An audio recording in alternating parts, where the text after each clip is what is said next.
Hello hello Vivaan, എല്ലാവർക്കും സുഖാണെന്ന് വിശ്വസിക്കുകയാണ്. വിമ്പിൾ അക്കാദമിയുടെ കീഴിലായിട്ട് സംഘടിപ്പിക്കുന്ന വെബിനാറിന്റെ മറ്റൊരു എപ്പിസോഡിലേക്ക് എല്ലാവരെയും ഹൃദ്യമായി സ്വാഗതം ചെയ്യാണ്. ഓണവും അതേപോലെ തന്നെ നബിദിനവും ഒക്കെ ഒരുമിച്ച് വന്ന ഒരു സമയത്താണ് നമ്മളുള്ളത്. അപ്പൊ അതുകൊണ്ട് തന്നെ ഈ ഒരു സമയത്ത് എല്ലാവർക്കും ഓണവും അതേപോലെ തന്നെ നബിദിനത്തിന്റെയും ഒക്കെ ആശംസകൾ ഈ ഒരു സമയത്ത് അറിയിക്കുകയാണ്.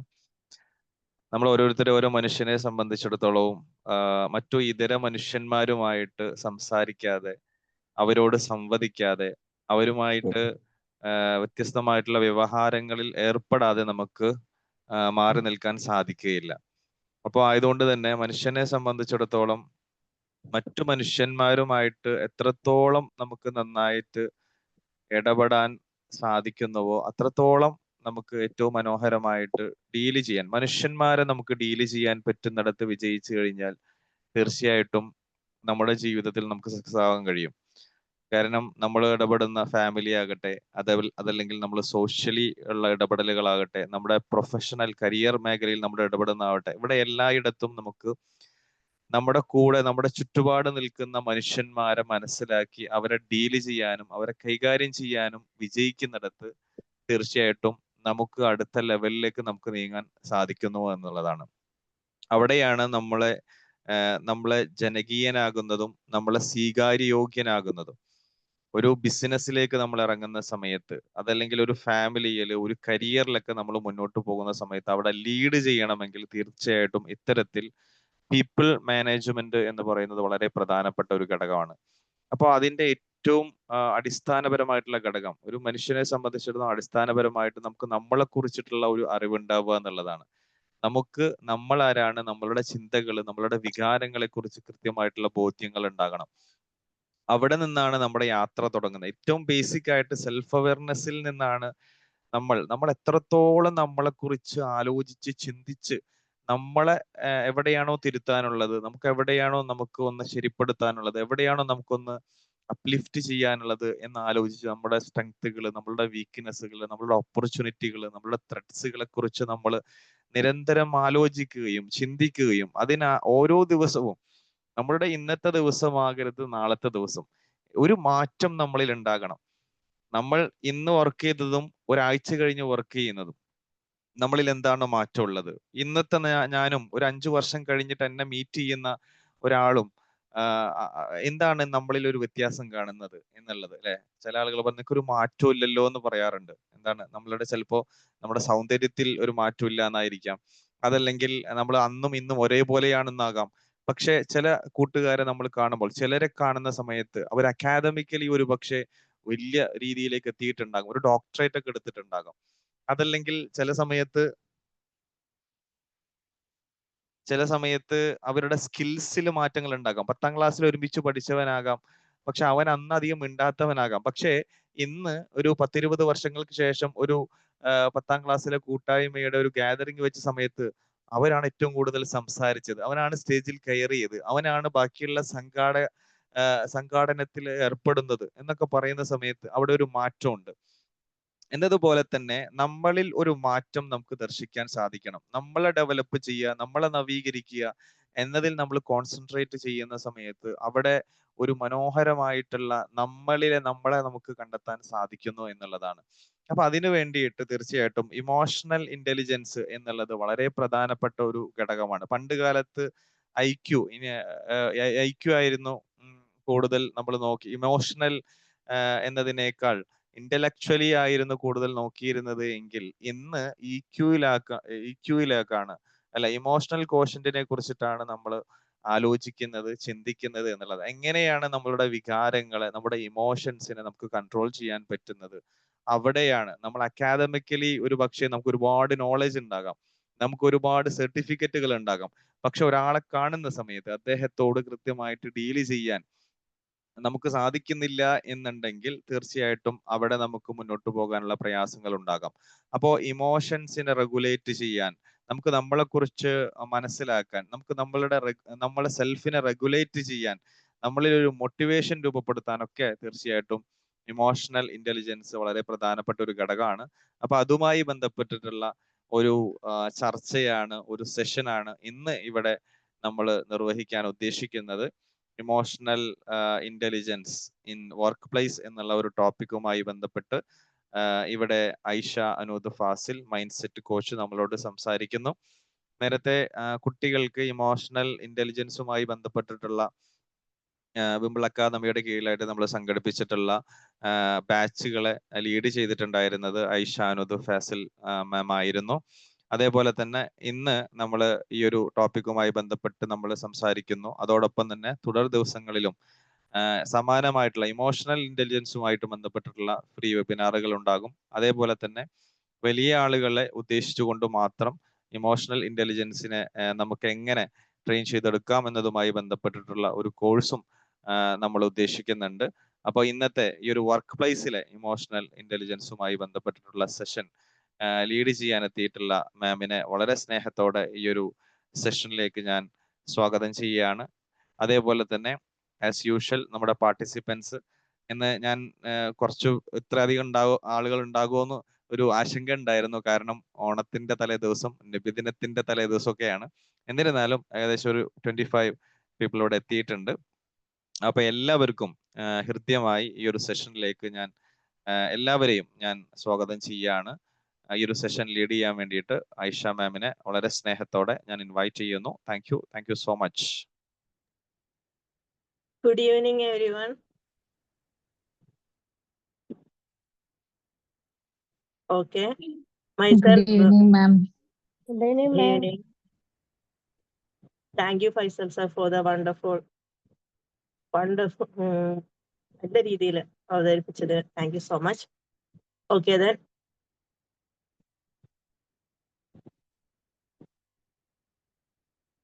Okay. മാക്സിമം പറ്റുന്നവരെല്ലാം വീഡിയോ ഓൺ ചെയ്യും. എല്ലാവരും വീഡിയോ ഓൺ ചെയ്യും.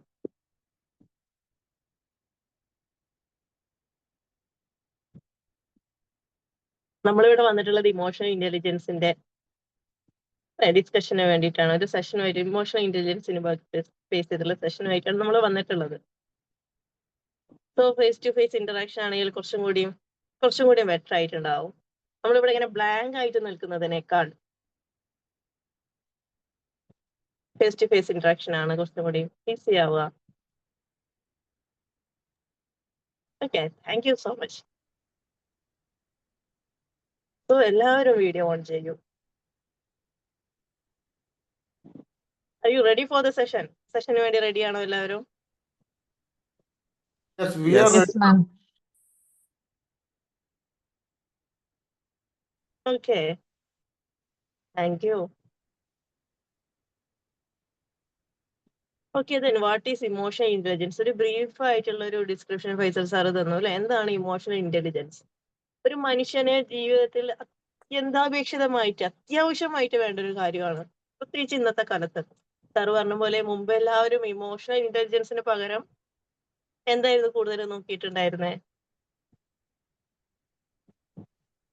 ഐക്യു ഉണ്ടോന്നായിരുന്നു നോക്കിയിട്ടുണ്ടായിരുന്നേ. ഇപ്പോ നടക്കുന്ന അല്ലെങ്കിൽ ഇപ്പോഴത്തെ കാലഘട്ടത്തിൽ നമുക്ക് ആവശ്യമുള്ളത് ഇമോഷണൽ ഇന്റലിജൻസ് ആണ് വേണ്ടത്. നമ്മുടെ വികാരങ്ങളെ നിയന്ത്രിക്കാൻ പറ്റുന്നില്ല. വർക്ക് പ്ലേസിലാണെങ്കിലും ഫാമിലി ലൈഫിലാണെങ്കിലും റിലേഷൻഷിപ്പിലാണെങ്കിലും ഫ്രണ്ട് സർക്കിളിലാണെങ്കിലും സമൂഹത്തിന്റെ ഇടയിലോട്ട് ഇറങ്ങുകയാണെങ്കിലും സൊസൈറ്റിയിലാണെങ്കിലും എല്ലാം അല്ലെ, ഇമോഷൻസിനെ റെഗുലേറ്റ് ചെയ്ത് മുന്നോട്ടേക്ക് പോവാൻ സാധിക്കുന്നില്ല. അല്ലെങ്കിൽ അതൊരു സ്ട്രെസ്ഫുൾ ആയിട്ടുള്ള ഒരു മൊമെന്റ് ഈസി ആയിട്ട് കൈകാര്യം ചെയ്യാൻ പറ്റുന്നില്ല. ഭയങ്കര സ്ട്രെസ്ഫുൾ ആയിട്ടുള്ള ഒരു മൊമെന്റിലോട്ട് പോകുന്നു. ഇതിനെ നമുക്ക് എങ്ങനെ ഹാൻഡിൽ ചെയ്യാൻ പറ്റും, എങ്ങനെ ഈസി ആക്കാൻ പറ്റും? നമുക്ക് എപ്പോഴും സ്ട്രെസ്ഫുൾ ആയിട്ടുള്ള ഒരു ലൈഫിലൂടെ മുന്നോട്ട് പോയാൽ മതി. എന്താണ് മനുഷ്യന്റെ ഏറ്റവും കൂടുതൽ ലൈഫ് എന്ന് പറയുമ്പോൾ എല്ലാവർക്കും ആദ്യമായിട്ട് എന്താണ് നിങ്ങളുടെ ജീവിതത്തിൽ നിങ്ങൾക്ക് ആവശ്യമുള്ളത് എന്ന് ചോദിച്ചു കഴിഞ്ഞാൽ ഏതൊരു മനുഷ്യനും ആദ്യം പറയാനുള്ള സമാധാനം, സന്തോഷം, അല്ലേ? Happiness, pleasure, peace. ഏറ്റവും കൂടുതൽ ഒരാളോട് ചോദിച്ചു കഴിഞ്ഞാൽ ഏറ്റവും കൂടുതൽ ആളുകൾ പറയുന്ന ഉത്തരം എന്താണ് നിങ്ങൾക്ക് ആവശ്യം എന്ന് ചോദിച്ചു കഴിഞ്ഞാൽ പറയുന്ന ഉത്തരം എന്താ? ഹാപ്പിനെസ് വേണം, പ്ലഷർ വേണം, പീസ് വേണം, അല്ലേ? യെസ്, ഹാപ്പിനെസ് വേണം, പ്ലഷർ വേണം, പീസ് വേണം. പക്ഷെ ഈ ഒരു സ്ട്രെസ്ഫുൾ ആയിട്ടുള്ള ലൈഫിൽ നമുക്ക് ഇതൊന്നും ലഭിക്കാൻ പോകുന്നില്ല. എങ്ങനെ നമുക്കിത് ലഭിക്കും? ഏത് ജോലി ചെയ്യുകയാണെങ്കിലും ലൈഫിൽ ഏതൊരു സിറ്റുവേഷൻ വരികയാണെങ്കിലും ഭയങ്കര സ്ട്രെസ്ഫുൾ ആയിട്ടാ പോകുന്നത്. ഈസി ത്രൂ ആവുന്നില്ല. ഭയങ്കര ഈസി ആയിട്ട് കാമായിട്ട് ഒന്നും സംഭവിക്കുന്നില്ല. എല്ലാം സ്ട്രെസ്ഫുൾ ആയിട്ടാ പോകുന്നത്. ബിക്കോസ് ഓഫ് ഈ ഇമോഷൻസിനെ റെഗുലേറ്റ് ചെയ്യാൻ പറ്റാത്തതിന്റെ ഒരു ഭാഗമാണ് ഇതെല്ലാം സംഭവിക്കുന്നത്. നമ്മുടെ ഇമോഷൻസിനെ നമുക്ക് റെഗുലേറ്റ് ചെയ്യാൻ പറ്റുന്നില്ല. ഇമോഷണൽ ഇന്റലിജൻസിന്റെ കുറവ് നല്ല രീതിയിൽ സംഭവിക്കുന്നുണ്ട്. ദെൻ ഇത് വർക്ക് പ്ലേസിലോട്ട് വരുമ്പോ അത് നമ്മുടെ കരിയറിനെ ബാധിക്കുന്നു, പ്രൊഫഷനെ ബാധിക്കുന്നു, അല്ലെ, നമ്മുടെ ലൈഫിനെ തന്നെ ബാധിക്കുന്ന തരത്തിലോട്ട് വർക്ക് പ്ലേസിലേക്ക് വരുമ്പോൾ ഏറ്റവും കൂടുതൽ സ്ട്രെസ്ഫുൾ ആയിട്ടുള്ള ഒരു അറ്റ്മോസ്ഫിയർ മേ ബി വർക്ക് പ്ലേസിലാണ് കൂടുതലായിട്ട് വരിക. അപ്പൊ അവിടെ നമുക്ക് ഇത് ഇമോഷൻസിനെ റെഗുലേറ്റ് ചെയ്യാൻ പറ്റാത്തത് കൊണ്ട് തന്നെ നമ്മുടെ കരിയറിനെ തന്നെ ബാധിക്കുന്ന തരത്തിലേക്ക് അത് പോകുന്നു. കോൺഫിഡൻസ് മുഴുവനായിട്ട് നഷ്ടപ്പെടുന്നു. സോ ഇങ്ങനെ പോയാൽ മതി. നമുക്ക് ഇതെല്ലാം തിരിച്ചു കൊണ്ടുവരണം. നമുക്ക് ഭയങ്കരമായിട്ട് ഈ ഒരു സ്ട്രെസ്ഫുൾ ആയിട്ടുള്ള ലൈഫിൽ നിന്ന് മാറി എല്ലാം പീസായിട്ട് ഈസി ആയിട്ട് കൈകാര്യം ചെയ്യാൻ പറ്റണം. അങ്ങനെ ചെയ്യുന്നവർ ഒരുപാട് പേരുണ്ടല്ലോ. ഇമോഷണൽ ഇന്റലിജൻസ് നല്ല രീതിയിൽ നിൽക്കുന്ന ഒരുപാട് ആളുകളുണ്ട്. സോ എന്തുകൊണ്ട് നമുക്ക് അങ്ങനെ ആയിക്കൂടാ? അതിനെന്തൊക്കെയാ നമുക്ക് ചെയ്യാൻ പറ്റുക എന്നുള്ളതൊക്കെയാണ്. ശരിക്കും പറഞ്ഞാൽ അത് ചെറിയ കുട്ടികളിൽ നിന്ന് തുടങ്ങി ഇമോഷണൽ ഇന്റലിജൻസ് കൊണ്ടുവരേണ്ട കാര്യമാണ്. അപ്പൊ ഞാൻ ഇതിന്റെ മുമ്പ് നമ്മൾ പറഞ്ഞ പോലെ വിമല അക്കാദമിയുടെ കീഴിൽ നമ്മൾ എന്ത് ചെയ്തിട്ടുണ്ടായിരുന്നു, മുമ്പ് ഒരു കുട്ടികൾക്കുള്ള emotional intelligence, mastering emotional intelligence എന്ന് പറഞ്ഞിട്ടുള്ള ഒരു 5 days വർക്ക്ഷോപ്പ് നടത്തിയിട്ടുണ്ടായിരുന്നു. ഓക്കെ, കുട്ടികളിലെ തൊട്ടിട്ട്. അപ്പൊ അന്ന് ആ സമയത്ത് കുട്ടികളാണെങ്കിൽ പോലും അവര് പറഞ്ഞിരുന്നത് ഓരോന്നും എന്തൊക്കെയാണെന്ന് മനസ്സിലാക്കാൻ പറ്റി, ഒരു സമയത്ത് എങ്ങനെ പെരുമാറണം എന്ന് മനസ്സിലാക്കാൻ പറ്റി എന്നുള്ളതാണ്. സ്കൂൾ ഗോയിങ് ചിൽഡ്രൻസ് ആയിരുന്നു കൂടുതലുണ്ടായിരുന്നത്.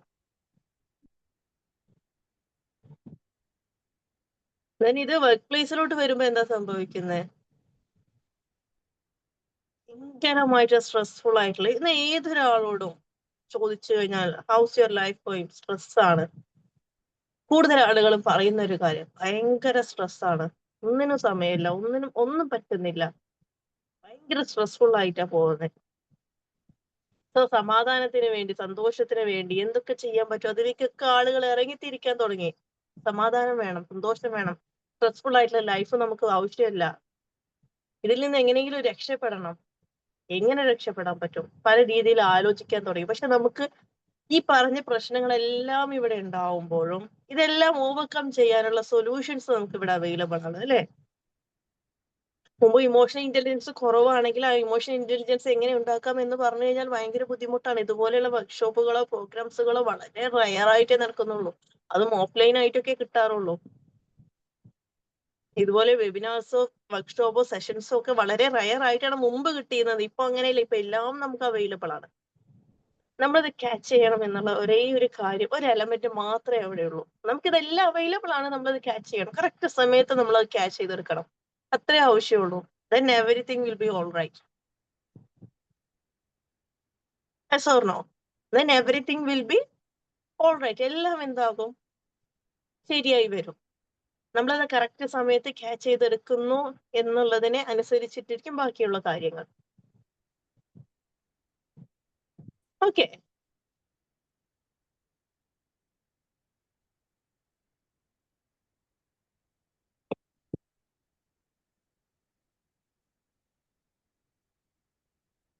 അപ്പൊ നമ്മൾ ഈ പറഞ്ഞ പോലെ എന്താണ് emotional intelligence? Ability to recognise, തിരിച്ചറിയാൻ വേണ്ടിയിട്ട്, അണ്ടർസ്റ്റാൻഡ്, മനസ്സിലാക്കാൻ വേണ്ടിയിട്ട്, മാനേജ് ചെയ്യാൻ വേണ്ടിയിട്ട്, നമ്മുടെ ഇമോഷൻസിനെ ഇൻഫ്ലുവൻസ് ചെയ്യുന്നു, നമ്മളെ തന്നെ തിരിച്ചറിയാൻ വേണ്ടിയിട്ട്, ഇല്ലേ? അതുപോലെ ഇൻ ദ വർക്ക്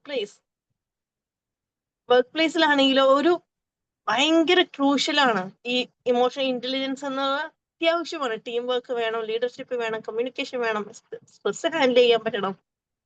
വർക്ക് പ്ലേസിന്റെ കാര്യം വരുമ്പോൾ അങ്ങനെയാണ്, അല്ലെ? ഇതെല്ലാം നമുക്ക് ഹാൻഡിൽ ചെയ്യാൻ പറ്റണം. ടീം വർക്ക് ഉണ്ടാവും, ലീഡർഷിപ്പ് ഉണ്ടാവും, കമ്മ്യൂണിക്കേഷൻ ഉണ്ടാകും, സ്ട്രെസ് ഹാൻഡിൽ ചെയ്യണം. ഇതിനെല്ലാം ആവശ്യമായിട്ടുള്ളത് എന്താ? ഇമോഷണൽ ഇന്റലിജൻസ് ആണ്. സോ ദെൻ എന്താണ് അതിന്റെ കോർ കോമ്പണൻസ്? അറ്റ് വർക്ക് പ്ലേസിൽ വരുമ്പോൾ ഇമോഷണൽ ഇന്റലിജൻസിന്റെ കോർ കോമ്പണൻസ് എന്തൊക്കെയാണ്? ഒന്നാമത്തെ കാര്യം സെൽഫ് അവയർനെസ്. നമുക്ക് സെൽഫ് അവയർനെസ് ഉണ്ടായിരിക്കണം. നമ്മൾ ആരാണ്, നമ്മൾ എന്താണ്, who am I, who am I എന്നുള്ള ഒരു ചോദ്യം വരും. നമ്മൾ ആരാണ്, നമ്മളോട് തന്നെ ചോദിക്കണം ഹു ആം ഐ. അതിലെല്ലാം വിടും. നമ്മുടെ ഇഷ്ടങ്ങള്, നമ്മുടെ ഇമോഷൻസ്, നമ്മളിലൂടെ എന്തൊക്കെയാണോ കടന്നു പോകുന്നത് അത് മുഴുവനായിട്ട് വരും. അത് മറ്റൊരാളെ നമുക്ക് പറഞ്ഞു തരാൻ പറ്റുമോ? ഞാൻ എൻ്റെ ഒരു മെന്റർ അടുത്തോട്ട് പോവാണ്, എന്നിട്ട് ചോദിക്കാണ് ഹു ആം ഐ എന്ന് ഞാൻ അവരോട് ചോദിച്ചു കഴിഞ്ഞാൽ അവർക്ക് പറഞ്ഞു തരാൻ കഴിയില്ല. അവര് നമ്മളെ പുറത്തുനിന്ന് കാണുന്ന കാര്യങ്ങൾ മാത്രമേ അവർക്ക് അറിയുള്ളൂ. നമ്മുടെ ഉള്ളിൽ എന്താണ്, നമ്മുടെ ഇന്നർ സോൾ എന്താണെന്നുള്ളത് കൃത്യമായി മനസ്സിലാക്കാൻ പറ്റുന്ന ഒരേ ഒരാളുണ്ടെങ്കിൽ നമ്മൾ മാത്രമായിരിക്കും.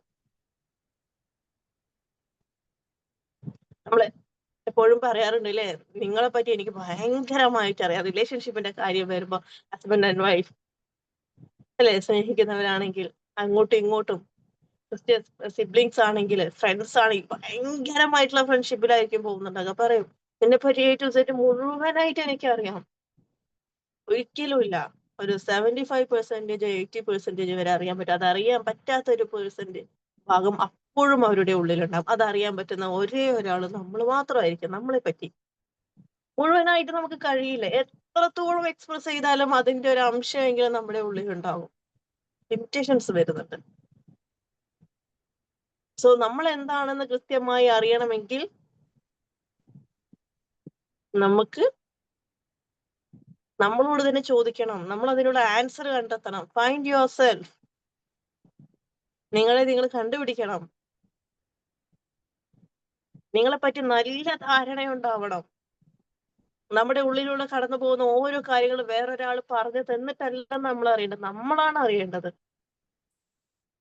സോ നമ്മളെ ഒന്നും കൂടി കോൺഫിഡന്റ് ആക്കി മാറ്റും. നമ്മുടെ കോൺഫിഡൻസ് അവിടെ എക്സ്ട്രീം ലെവൽ ബൂസ്റ്റ് ചെയ്ത് കൊണ്ടുവരും. ഓക്കെ, നമ്മുടെ കോൺഫിഡൻസ് അവിടെ എക്സ്ട്രീം ലെവൽ അവിടെ ബൂസ്റ്റ് ചെയ്ത് കൊണ്ടുവരും. നമ്മളെ പറ്റി നമ്മൾ നല്ല പോലെ അറിഞ്ഞിരിക്കണം. നമ്മളോട് ഒരാൾ വന്ന് പറയാണ് നിങ്ങള് സ്വഭാവം ശരിയല്ല, അല്ലെങ്കിൽ നിങ്ങൾ അങ്ങനെയാണ്, നിങ്ങൾ എന്തുകൊണ്ട് അങ്ങനെ ചെയ്തു എന്ന് പറയുമ്പോൾ തളർന്നു പോവാനുള്ളതല്ല നമ്മള്. കാരണം ആ കാണുന്ന അല്ലെങ്കിൽ ആ പറയുന്ന അവർ കാണുന്നതല്ല നമ്മൾ. നമ്മുടെ ഉള്ളിലുള്ള എന്താണെന്നുള്ളത് നമുക്കറിയാം. അപ്പൊ നമുക്ക് ആ ബോധം കൃത്യമായി നമ്മളെ പറ്റി ബോധ്യമുണ്ടെങ്കിൽ ഈ പറയുന്നതൊന്നും നമ്മളെ ഏൽക്കില്ല. ബിക്കോസ് നിങ്ങൾ ഈ കാണുന്നതല്ല. ബിക്കോസ് എന്റെ ഉള്ളിൽ ഞാൻ എന്താണെന്ന് എനിക്ക് കൃത്യമായ ബോധ്യമുണ്ട്. ഇതൊന്നും എന്നെ ഏൽക്കാൻ പോകുന്നില്ല. ഞാൻ എന്റെ വഴിയിലൂടെ കൃത്യമായി മുന്നോട്ടേക്ക് പോകാം. I have a dream, I have to achieve, I can manage everything. ഈ രീതിയിലൂടെ മുന്നോട്ടേക്ക് പോകാൻ സാധിക്കും. അതാണ് കോൺഫിഡൻസിന്റെ എക്സ്ട്രീം ലെവൽ ഓഫ് ബൂസ്റ്റിംഗ് എന്ന് പറയുന്നത്. അത് എന്തുകൊണ്ട് സംഭവിക്കുന്നു? വേറൊരാളെ നിങ്ങളെ ബൂസ്റ്റ് ചെയ്ത് തന്നതുകൊണ്ടാണ്. നിങ്ങൾ അങ്ങനെയാണ്, നിങ്ങൾ ഇങ്ങനെയാണെന്ന് പറഞ്ഞ് നമ്മളെ പറ്റി ഭയങ്കരമായിട്ട് പറഞ്ഞു തന്നതുകൊണ്ടാണോ? അല്ല, നമ്മുടെ ഉള്ളിൽ നമ്മൾ എന്താണെന്ന് കൃത്യമായ ബോധ്യമുള്ളതുകൊണ്ടാണ്. ഇൻ കേസ് നമ്മുടെ നമ്മുടെ നെഗറ്റീവ്സ് ആണെങ്കിലും നമുക്ക് കൃത്യമായി അറിയാം ഇതെല്ലാം എന്റെ നെഗറ്റീവ് പാർട്ടാണ്. So I have to clear this. അതിനോളം ക്ലാരിറ്റി വേറെ ഒരാൾ പറഞ്ഞു തരുന്നതിനും കിട്ടില്ല. എന്റെ നെഗറ്റീവ് പാർട്ട് ഇതെല്ലാമാണ്. I have to clear this. എനിക്ക് ഇതെല്ലാം ക്ലിയർ ചെയ്യണം, എന്നിട്ട് വേണം എനിക്ക് മുന്നോട്ടേക്ക് പോവാൻ. അല്ലെങ്കിൽ ഇതെന്റെ വീക്ക്നെസ്സുകളാണ്, എനിക്കിത് മനസ്സിലാക്കണം, ഇതിനെ ഓവർകം ചെയ്യേണ്ടതായിട്ടുണ്ട്. അതിനനുസരിച്ചിട്ട് വേണം എനിക്ക് എന്റെ കാര്യങ്ങൾ തീരുമാനിക്കാൻ. ഈ രീതിയിൽ നമുക്ക് കൃത്യമായ സെൽഫ് അവയർനെസ് ഉണ്ടെങ്കിൽ ഇതിനോളം ക്ലാരിറ്റി മറ്റൊന്നിനും ലഭിക്കില്ല. വേറൊരാൾ നമുക്ക് കൊണ്ടുവന്നു തന്നാലും ലഭിക്കില്ല. സോ അത്രത്തോളം ഇമ്പോർട്ടന്റ് ആണ് സെൽഫ് അവയർനെസ് എന്ന് പറയുന്നത്. നമ്മുടെ ലൈഫ് മുന്നോട്ട് കൊണ്ടുപോകാൻ അത്രത്തോളം നമുക്ക് സെൽഫ് അവയർനെസ് എന്ന് പറയുന്നത് ഇമ്പോർട്ടന്റ് ആണ്. ഇവിടെ സെൽഫ് അവയർനെസ് കൃത്യമായിട്ട് സെൽഫ് അവെയർഡ് ആയിട്ടുള്ള എത്ര പേരുണ്ട്? Just hand raise on comment box. Chat ബോക്സിൽ ഒന്ന് ഹാൻഡ് റൈസ് ഇട്ടാൽ മതി. എനിക്കൊരു ഐഡിയ കിട്ടാൻ എത്ര പേര് ഇവിടെ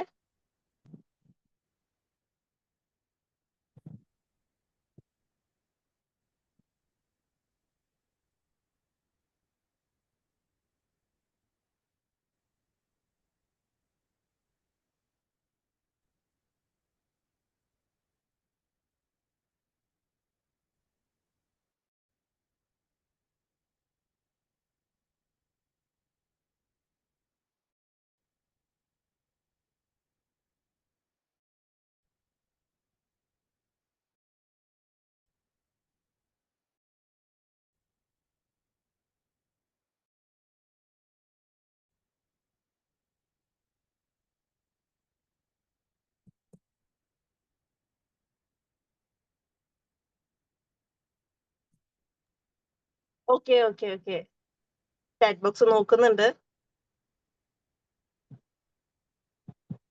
കേൾക്കുന്നുണ്ടല്ലോ അല്ലേ? ട്രൈയിങ് ആണ്, നോട്ട് പെർഫെക്റ്റ് ആണെന്ന് പറയുന്നു. കൃത്യമായി മനസ്സിലാക്കിയവരുണ്ടെന്ന് പറയുന്നു. ഓക്കെ, ഇനിയുണ്ടല്ലോ കുറെ കമന്റ് ബോക്സിൽ വരാൻ മടിച്ചു നിൽക്കുന്ന ആളുകള്.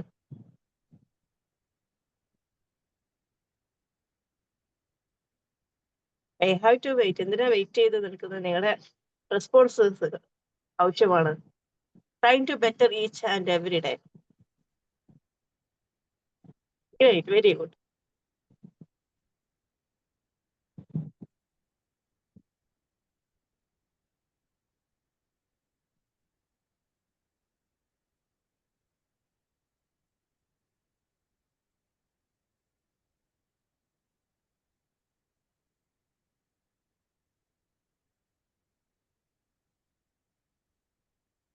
ഓക്കെ, ദെൻ അപ്പോ നമ്മൾ സെൽഫ് അവയർനെസിന്റെ ഇമ്പോർട്ടൻസിനെ പറ്റി പറഞ്ഞു.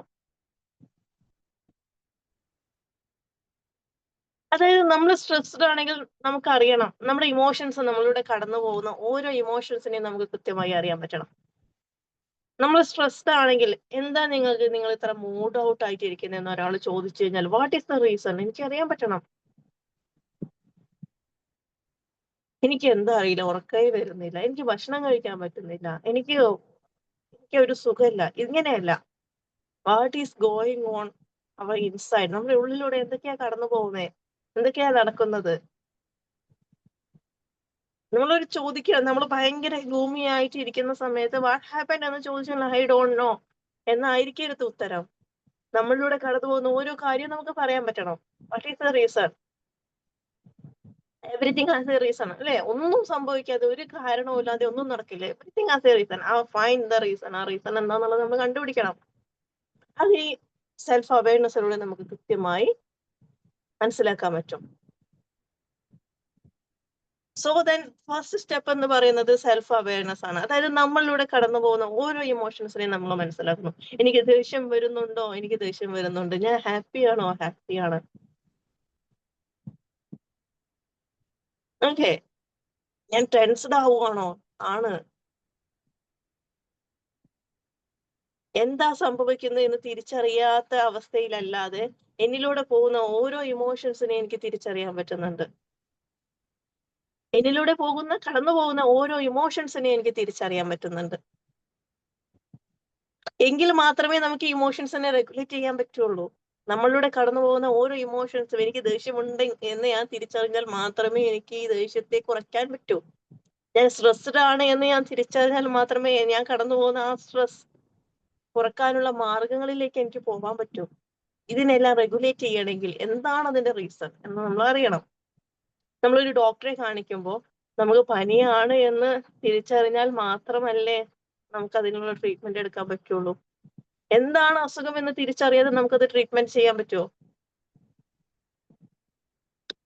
ക്വസ്റ്റ്യൻസിനുള്ള ആൻസർ തീർച്ചയായിട്ടും സെഷൻസിന്റെ അവസാനം തരുന്നതായിരിക്കും കേട്ടോ.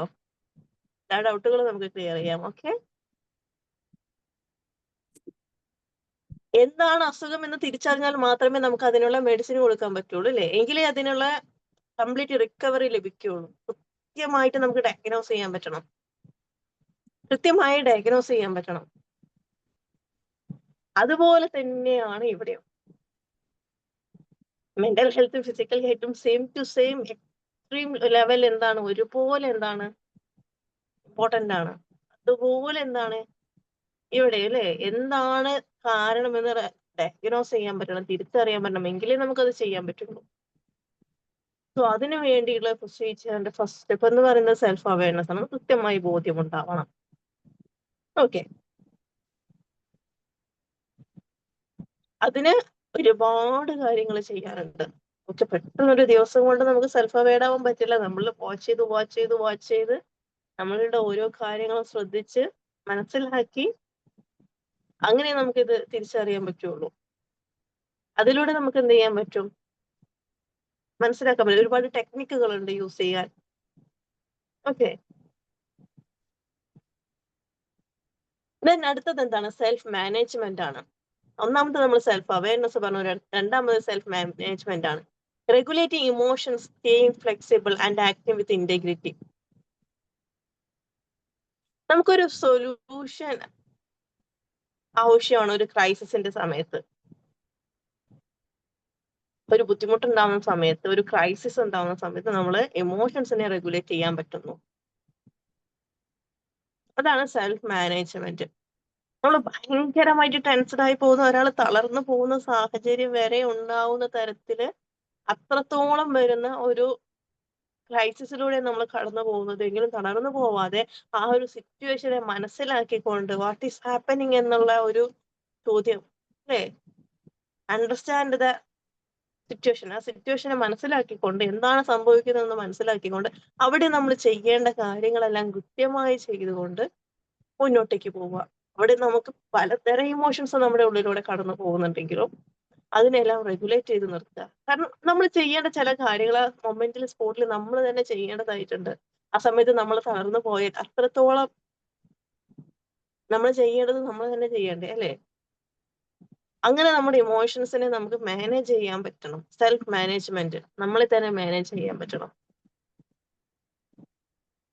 ഒരു ക്രൈസിസ് നടന്നു പോകുമ്പോൾ അതിനെ സൊല്യൂഷൻ ഫോക്കസ് ചെയ്തിട്ട് ആ ഒരു ക്രൈസിസ്, എനിക്കൊരു ബുദ്ധിമുട്ടുണ്ടായി, ക്രൈസിസിലാണ് ഞാൻ നിൽക്കുന്നത്, അവിടെ തളർന്നു പോവാതെ മറ്റുള്ളവരെ പഴിചാരി നിൽക്കാതെ നമ്മൾ സ്റ്റക്ക് ആവാതെ ബ്ലാങ്ക് ആവാതെ വാട്ട് ഈസ് എ സൊല്യൂഷൻ, ആ ഒരു സൊല്യൂഷനെ ഫോക്കസ് ചെയ്തുകൊണ്ട് മുന്നോട്ടേക്ക് പോവാം. എന്താണ് അവിടെ സൊല്യൂഷൻ ആയിട്ട് നമുക്ക് വേണ്ടത്? നമ്മൾ ഇവിടെ എന്തൊക്കെ കാര്യങ്ങൾ നമ്മൾ ചെയ്യേണ്ടത്? അവിടെ നമ്മൾ തളർന്നു പോയിരുന്നത് കൊണ്ട് നഷ്ടം നമുക്ക് മാത്രമാണ്. നമ്മൾ ബ്ലാങ്ക് ആയി പോയതോട് നഷ്ടം നമുക്ക് മാത്രമാണ്. നമ്മൾ എന്താ ചെയ്യേണ്ടത്? നമ്മൾ അതിന്റെ സൊല്യൂഷൻ കാണാൻ പറ്റണം. സൊല്യൂഷൻ ഫോക്കസ് ചെയ്തിട്ട് വേണം മുന്നോട്ടേക്ക് പോകാൻ. ആ ഒരു ക്രൈസിസിനെ മാനേജ് ചെയ്യാൻ പറ്റണം. അങ്ങനെ നമ്മളിവിടെ കടന്നു പോകുന്ന ആ ഇമോഷൻസിനെ മാനേജ് ചെയ്യാൻ പറ്റണം. അവിടെ ദേഷ്യപ്പെട്ടതുകൊണ്ട് കാര്യമില്ല, വിഷമിച്ചതുകൊണ്ട് കാര്യമില്ല, സങ്കടപ്പെട്ടതുകൊണ്ട് കാര്യമില്ല, സ്ട്രെസ്ഡ് ആയതുകൊണ്ട് കാര്യമില്ല, ആൻസൈറ്റഡ് ആയതുകൊണ്ട് കാര്യമില്ല. അവിടെ നമുക്ക് വേണ്ടത് സൊല്യൂഷനാണ്. ഇങ്ങനെ മനസ്സിലാക്കിക്കൊണ്ട് ഈ ഒരു കാര്യങ്ങളെല്ലാം മനസ്സിലാക്കിക്കൊണ്ട് നമ്മൾ ആ ഒരു സൊല്യൂഷനെ ഫോക്കസ് ചെയ്ത് മുന്നോട്ടേക്ക് പോവുക. That is self management. അങ്ങനെ നമുക്ക് നമ്മളെ മാനേജ് ചെയ്യാം, നമ്മൾ സ്വയം ഒരു മാനേജ് ചെയ്യാം. ഓക്കെ, അടുത്തത് എന്താ വരുന്നത്? സോഷ്യൽ അവയർനെസ്, എമ്പതി ഉണ്ടാവുക, understanding others feelings and perspective. മറ്റുള്ളവരുടെ ഫീലിങ്സും അവരുടെ പെർസ്പെക്റ്റീവ്സും ഒക്കെ മനസ്സിലാക്കാൻ പറ്റുക. ഇത് വളരെ കുറവാണ്, അല്ലേ? അത് ഈ ഒരു കാര്യം വളരെ കുറവായിട്ട് സംഭവിക്കാറുണ്ട്. അവരുടെ ഫീലിങ്സ്, പെർസ്പെക്റ്റീവ്സ് എല്ലാം മനസ്സിലാക്കാൻ പറ്റാതെ വളരെ കുറവാണ് ഈ കാര്യങ്ങളെല്ലാം, അല്ലേ? എന്താണ് എമ്പതി? നമ്മൾ സിമ്പതിയാണോ ആവശ്യം, എമ്പതിയാണോ ആവശ്യം? സിമ്പതി പറഞ്ഞ സാധനം എടുത്ത് ഒഴിവാക്കേണ്ട സാധനം, അങ്ങനെ ഒരു വാക്കേ പറയാൻ പാടില്ല, അല്ലേ? ഏറ്റവും കൂടുതൽ നമ്മളിൽ ഉണ്ടാവേണ്ട കാര്യം എന്താ? എമ്പതിയാണ്. അവരുടെ ഇമോഷൻസിന് അവരുടെ കൂടെ നമ്മൾ നിൽക്കുക എന്നുള്ളതാണ്. സിമ്പത്തറ്റിക് ആയതുകൊണ്ട് ഒരു കാര്യവുമില്ല, അത് ഏറ്റവും ചെയ്യുന്ന ഒരു ദ്രോഹമാണ്. ക്രൈസിസിൽ നിൽക്കുന്ന ഒരാളോട്, വിഷമിച്ച് നിൽക്കുന്ന ഒരാളോട് സിമ്പത്തറ്റിക് ആയിട്ട് നിൽക്കുക എന്ന് പറയുന്നത് അവരോട് ചെയ്യാവുന്ന ഏറ്റവും വലിയ ദ്രോഹമാണ്. അറ്റ്ലീസ്റ്റ് ആ ഒരു സമയത്ത് സൈലന്റ് ആയിട്ട് നിൽക്കുക എന്നുള്ളതാവും അതിനേക്കാൾ ബെറ്റർ. ഒന്നും ചെയ്യാതിരിക്കുക എന്നുള്ളതാവും അതിനേക്കാൾ ബെറ്റർ. സിമ്പത്തി കൊടുക്കുക എന്ന് പറയുന്നത് അത്രത്തോളം ദ്രോഹമാണ്, അത്രത്തോളം അവരെ ഹേർട്ട് ചെയ്യുന്ന കാര്യമാണ്. അതേസമയം എമ്പതിയാണ് അവരുടെ നമ്മളിൽ നിന്നും നമ്മൾ കൊടുക്കേണ്ടത്. അവർക്ക് ആവശ്യം അതാ, എമ്പതി ആവശ്യം, അവരുടെ കൂടെ നിൽക്കുക എന്നുള്ളത് ആവശ്യം. മറ്റുള്ളവരുടെ പേഴ്സ്പെക്റ്റീവിൽ ഓരോ കാര്യങ്ങളെ കാണാൻ ശ്രമിക്കുക. എല്ലാത്തിനെയും നമ്മൾ ബ്ലെയിം ചെയ്യാതെ, എവരിതിങ് ആസ് എ റീസൺ, ഇല്ലേ? നമ്മൾ അങ്ങനെ ചെയ്യുന്ന സമയത്ത് ഓരോ ആളുകളും എപ്പോഴും ഒരുപോലെ ആയിരിക്കില്ല. നമ്മൾ ചിന്തിക്കുന്ന പോലെ തന്നെ അവർ ചിന്തിക്കണമെന്ന് നിർബന്ധമൊന്നുമില്ല. നമ്മൾ ചിന്തിക്കുന്ന പോലെ തന്നെ അവർ ചിന്തിക്കണമെന്ന് നിർബന്ധമൊന്നുമില്ല. നമ്മൾ അവരുടെ പേഴ്സ്പെക്റ്റീവില് കാണാൻ ശ്രമിക്കണം. അവർക്ക് അവരുടേതായ കാരണങ്ങളുണ്ടാവും, അവരുടേതായ പേഴ്സ്പെക്റ്റീവ് ഉണ്ടാവും. അതിനെ മനസ്സിലാക്കാൻ പറ്റണം. അങ്ങനെയാണെങ്കിൽ കുറെ കോൺഫ്ലിക്റ്റുകൾ ഒഴിവാക്കാൻ പറ്റും.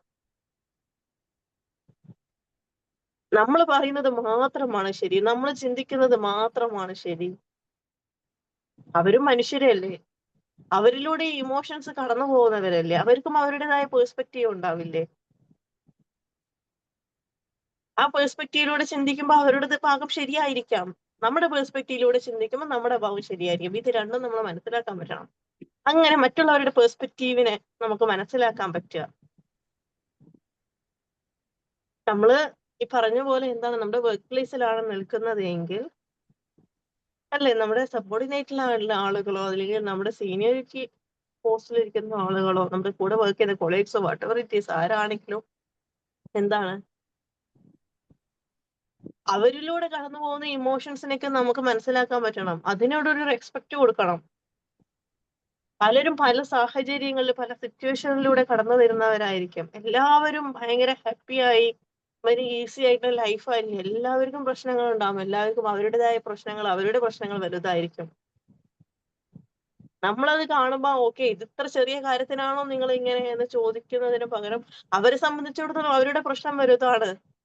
നമ്മളിലൂടെ അത് കടന്നു പോകുമ്പോഴേ നമുക്ക് മനസ്സിലാക്കാൻ പറ്റുള്ളൂ. കണ്ടു നിൽക്കുന്നതിനേക്കാൾ നമ്മളത് അനുഭവിക്കുമ്പോഴാണ് നമ്മൾ അതിന്റെ വിഷമം എത്രത്തോളാണെന്ന് നമുക്ക് മനസ്സിലാക്കാൻ പറ്റുക അല്ലെ. കാണാൻ ഭയങ്കര രസമാണ്. നമ്മളിലൂടെ ഈ സംഭവങ്ങളെല്ലാം കഴിഞ്ഞു പോകണം. അപ്പോഴേ അതിന്റെ ബുദ്ധിമുട്ട് എന്താണെന്ന് നമുക്ക് മനസ്സിലാക്കാൻ പറ്റൂ. സോ പല ആളുകൾക്കും പല പെർസ്പെക്റ്റീവാണ്. ഈ പെർസ്പെക്റ്റീവ്സിനെ മനസ്സിലാക്കാൻ പറ്റണം. എമ്പത്തറ്റിക് ആയിട്ട് നിൽക്കാൻ പറ്റണം. Okay, that is social awareness. സമൂഹത്തിലേക്ക് നിൽക്കുമ്പോൾ നമ്മളിൽ ഉണ്ടാവേണ്ട കാര്യമാണ്. അവരുടെ പെർസ്പെക്റ്റീവിൽ കാണാം. കോൺഫ്ലിക്റ്റുകൾ പരമാവധി ഒഴിവാക്കാൻ പറ്റും.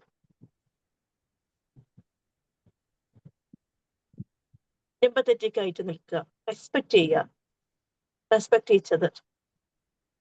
Give respect and take respect എന്നാണല്ലോ. ഇനി തിരിച്ച് കിട്ടിയില്ല, തിരിച്ച് നമുക്ക് റെസ്പെക്ട് കിട്ടിയില്ല, അവരുടെ പെർസ്പെക്റ്റീവ് അങ്ങനെ ആയിരിക്കാം. No issues. We have to set boundaries. നമ്മൾ ബൗണ്ടറീസ് സെറ്റ് ചെയ്താൽ മതിയല്ലോ. ഒന്നും പിടിച്ചു വാങ്ങേണ്ടതല്ലോ അല്ലേ. ഒന്നും പിടിച്ചു വാങ്ങേണ്ടതല്ല, എല്ലാം ലഭിക്കേണ്ടതാണ്. അല്ലെങ്കിൽ ഈസി ആയിട്ട് കൈകാര്യം ചെയ്തു പോവേണ്ടതാണ്. അവിടെ അത് മനസ്സിലാക്കി കഴിഞ്ഞാൽ ഒരുപാട് കോൺഫ്ലിക്റ്റുകൾ ഒഴിവായി പോകും. വാശി ഉണ്ടാവില്ല, നിർബന്ധങ്ങൾ ഉണ്ടാവില്ല, എല്ലാം ഓക്കെയാണ്. Except it's okay, everything will be all right. ഇങ്ങനെ നമുക്ക് എല്ലാത്തിനെയും അക്സെപ്റ്റ് ചെയ്യാൻ വേണ്ടി ഇറ്റ്സ് ഓക്കെ എന്ന് പറയാൻ വേണ്ടി നമുക്ക് സാധിക്കും. ഇമോഷണലി ഇന്റലിജന്റ് ആയിട്ടുള്ള ഒരാൾക്ക് ഇതിനെല്ലാം സാധിക്കും.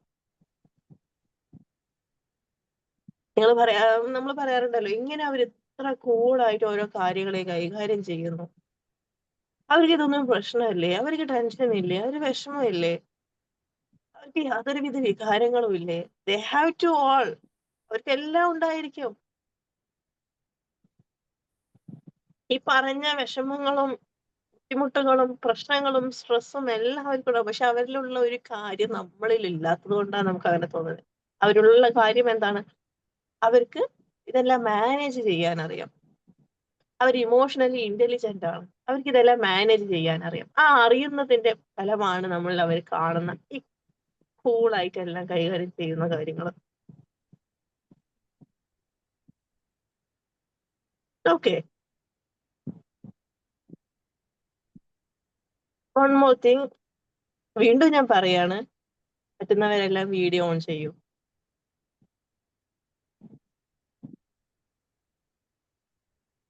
It will be more helpful and powerful. Video on ചെയ്തിരിക്കാൻ സാഹചര്യമുള്ളവരാണെങ്കിൽ വീഡിയോ ഓൺ ചെയ്യും.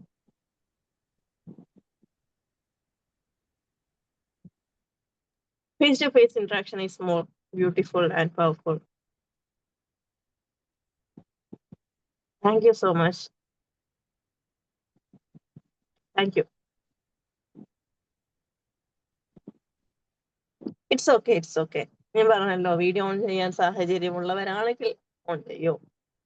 അത്രേ ഉള്ളൂ. അതായത് അതിന്റെ ബുദ്ധിമുട്ട് എങ്ങനെയാന്ന് വെച്ചാല്, ഇപ്പൊ ഞാൻ ഇവിടെ വീഡിയോ ഓൺ ചെയ്ത് എന്നെ നിങ്ങൾ കണ്ടുകൊണ്ടിരിക്കുകയാണ്, എന്റെ ശബ്ദം നിങ്ങൾ കേട്ടുകൊണ്ടിരിക്കുകയാണ് ഇല്ലേ? ഈ സാഹചര്യം ഇപ്പൊ കിട്ടുന്ന ഒരു ഇമ്പാക്ട് ഞാൻ ഇവിടെ വീഡിയോ ഓഫ് ചെയ്തിട്ടായിരിക്കുന്നതെങ്കിൽ അത്ര കിട്ടില്ല. ഇമ്പാക്ട് കുറച്ച് കുറഞ്ഞിരിക്കും. Yes or no? Yes or no? ഞാനിവിടെ വീഡിയോ ഓഫ് ചെയ്തിരിക്കുന്ന ഓൺ ചെയ്തിരിക്കുന്നതും ഇമ്പാക്ട് വ്യത്യാസമായിരിക്കുമല്ലോ അല്ലെ?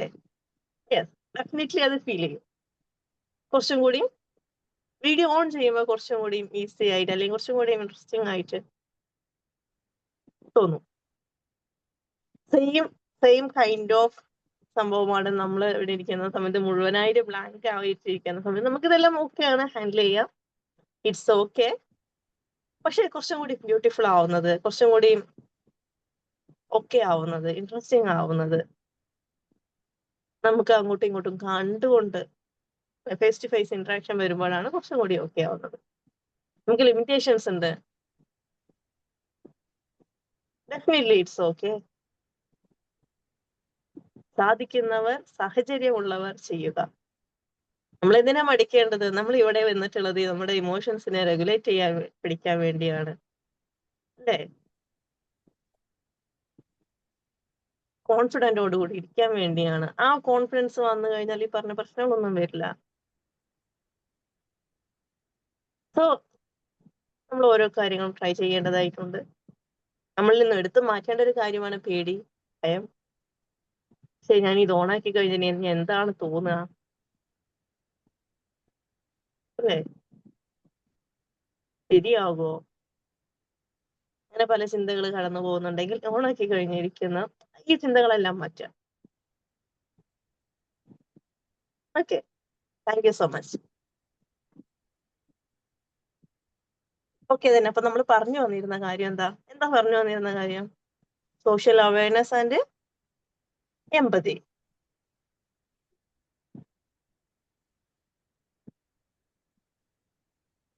സോഷ്യൽ അവയർനെസ് ആൻഡ് എമ്പതി, അല്ലേ?